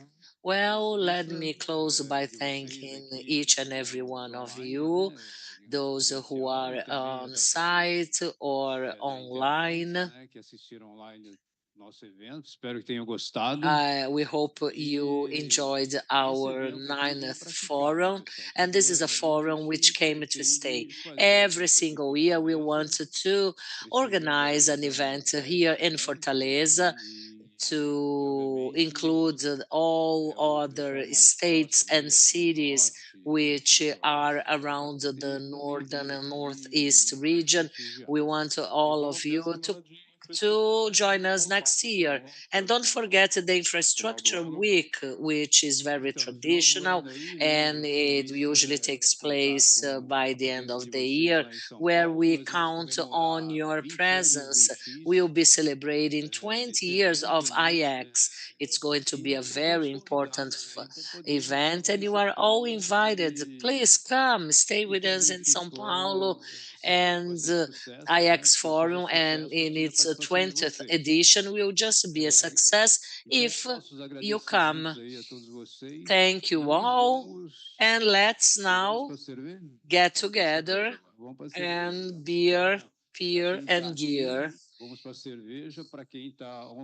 So, if you are online, thank you so much. And those here, let's go to the bar.